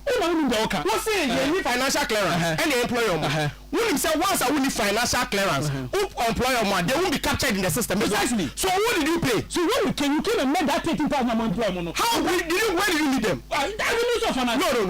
Once there is no financial clearance, no. Let's correct this lies. When there is no financial clearance, it means that people have not been captured in the system. That's it. Then how were you able to pay people who are not captured in the system? The minister of the doing a buying of this unconfirmed to the financial when your financial clearance okay from what you are saying, there was no financial clearance. So let's listen. So you get the financial clearance. Let me explain to you. Financial clearance. Yes. Where is it? You are lying. You don't do this. You are lying. You are lying. Let me explain. You are lying. How come you are paying people who do not have financial? How come? How I wish that we had time. You are lying. You are not. Nana, okay, I said the chantro. Nana, I am father. Why not what's your financial clearance? And they employing crofo. And the one about what young crofo. You financial clearance. You know it's an illegality. How is it illegality? So who are you paying? On what grounds were you paying? Are you sure? I've told you that financial clearance. No, I've told you. Don't lie. You said you know uniform. What do you from? What? You know uniform. When you meet your people, you can tell them that. See, I'm telling you. You can't say there is no financial clearance. Then you're claiming that you pay people who didn't have financial clearance. The minister did financial clearance. Pay them. Do we employ people? Yeah, more financial clearance. Yes, I. Then how come you're paying Crofire more financial clearance? That's the question. Another time now. Yeah. You don't lie like this. Thank you. When did you give them financial?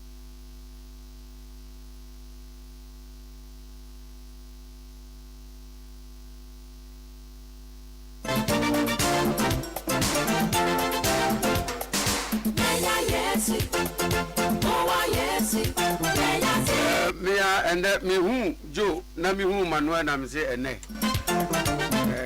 It will be sizzling hot, more than chicken vindaloo. I know it, papa. But me who mrante say you me two omo ho ediama oman yo ense munchire musana ni meni age. Because me you radam bochumo and you said when they were younger, we did not have the opportunity to see them to know. Said the woman here or politics. Alright, so I know pay as a Emma Manuel Darko. Manuel Darko, a member of the NPP communications team. And Joe Boni Emmanuel, a member of the NDC party Diabayi communication team. Thanking Perifomie for coming to help the show. Omabua Mayatin Samaseka Kra. Jayeni na kram yeso se o mebie ne mani so. Live on YouTube, who Ebenezer Boateng. I thank NDC. Ebene Richard Chia. Say good morning, watching you live from Male Hampstead. No, Hampstead, United Kingdom. Keep the good work up. Thank you, Richard. And then Samuel Asante. Thank you for joining. Maminko Facebook is also named your Facebook now. I want to do the okay, so Adam Jazz, I see you. I will. I live from New Jersey. I love this show. Why New Jersey? Ghana, New Jersey, new suit, New Jersey, new suit, new kaba.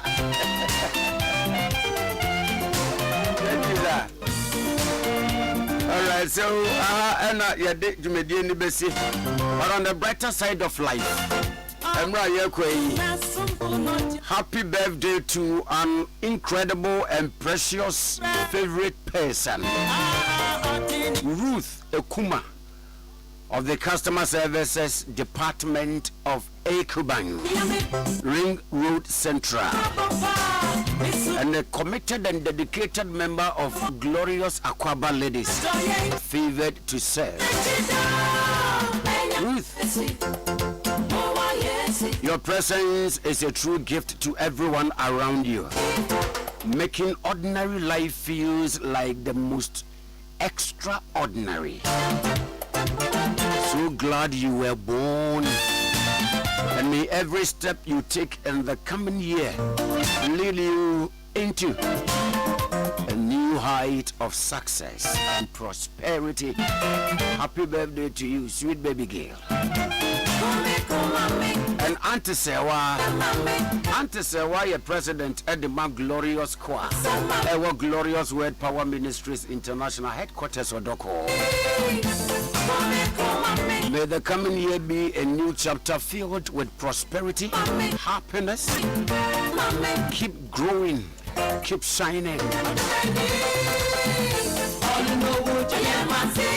When I say, Savlegu. Embrace Bedouin no. Condition. Savlegu MP, Honorable Abdul Aziz Fatahia, woman with immaculate beauty. Who know to me say yes, Nyamia Daje in the Tiabade. Basically, Odopa Google this year. Savlogu MP. Na Thursday, Nipa, Oko, Media Budget Review National. My God. Was if you Mupa or take a catwalk? Miss Malaika. Contestant number 1 walk the Europe Parliament House. My God, what an inspiration, enough motivation. Electrify the whole atmosphere of them.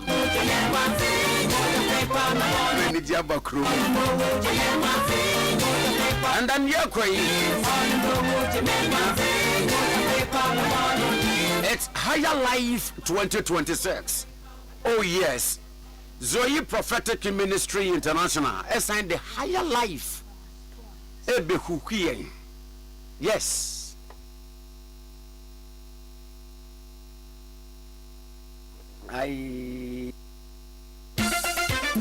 DJ Isaac. It's Higher Life 2026. Yes, Higher Life 2026. Zoe Prophetic Ministries International. And the Higher Life. Ebe hukuyen. Ede kikiyen. Se electricity. Nanso so yen. But the pian se truck and a wheelbarrow. Ama yakoye nimu abrabo mu. Ede yen be wura abrabo. Nkan komud mu se srudu. Higher Life 2026. Ebe se sayabrabo se fuel prices.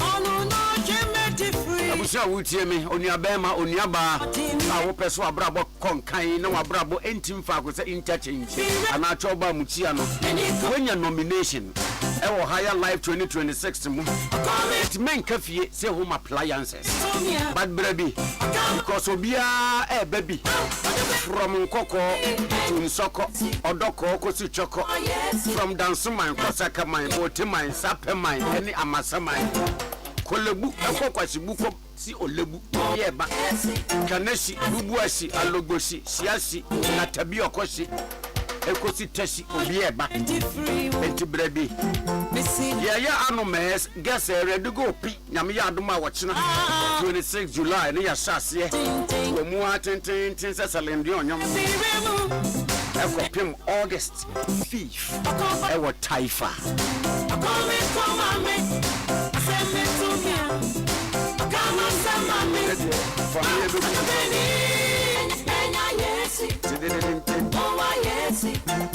Family, a yanka about the Jitu Kutia. Hey, remember me, Auntie B, ever circle. Tom plastics. Anything plastic. Anything plastic. Auntie B were white chap or cry. Ubenya, crying penny for dinner. Good woman now or flowers. Oh, yeah, mommy, Auntie B. I mean, shout dodo. Being a blessing unto us, especially family. Mama Sonia, Woman Empowerment Foundation. So I found a good health and long life and families read the mount. What was the power of more? Our dear man, Aquani, the former Chief Captain Field Marshal, Henana Kwame Amo. The Ade Akye Abia weekend special edition and a braille. The last show, the last political show of the week. It's your point political show be any obio. The one some notice kuku scammer. Isaac Opoku, indomitable Isaac Opoku. And a producer, heavily supported by Big Ashley, DJ All Black. Isaac Kwame who see do me producer at large. Together we say thank you for doing the listening. Dr. Father Dixon, lawyer Canadian Santos, Esquire, executive producer. The bomb new fit is a break up him say 12 for Bebonia Kofakasi, one free piece 104.3 FM.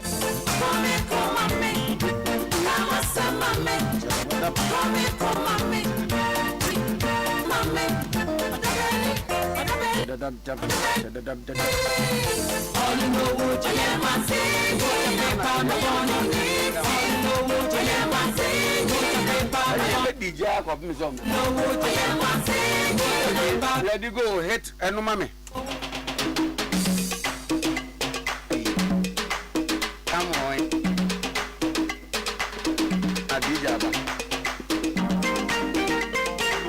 Alright, DJ Abia na yebeko.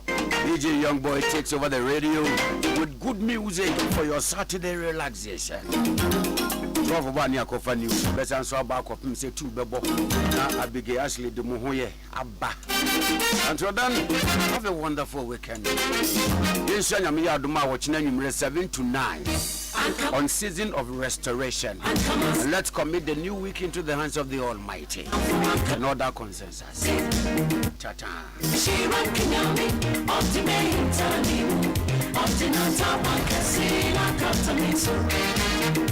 Come on, Titi. Come on, say, hey, cut off for one coming, you make one see. She rocking on me, up to me, turning, up to the top of casino, come to me, so. Say, no, mommy, no, my phone. Cut off for the night, I'm on sick. Hey, cut off for one coming, straight melody. See, so yes, who don't mean to.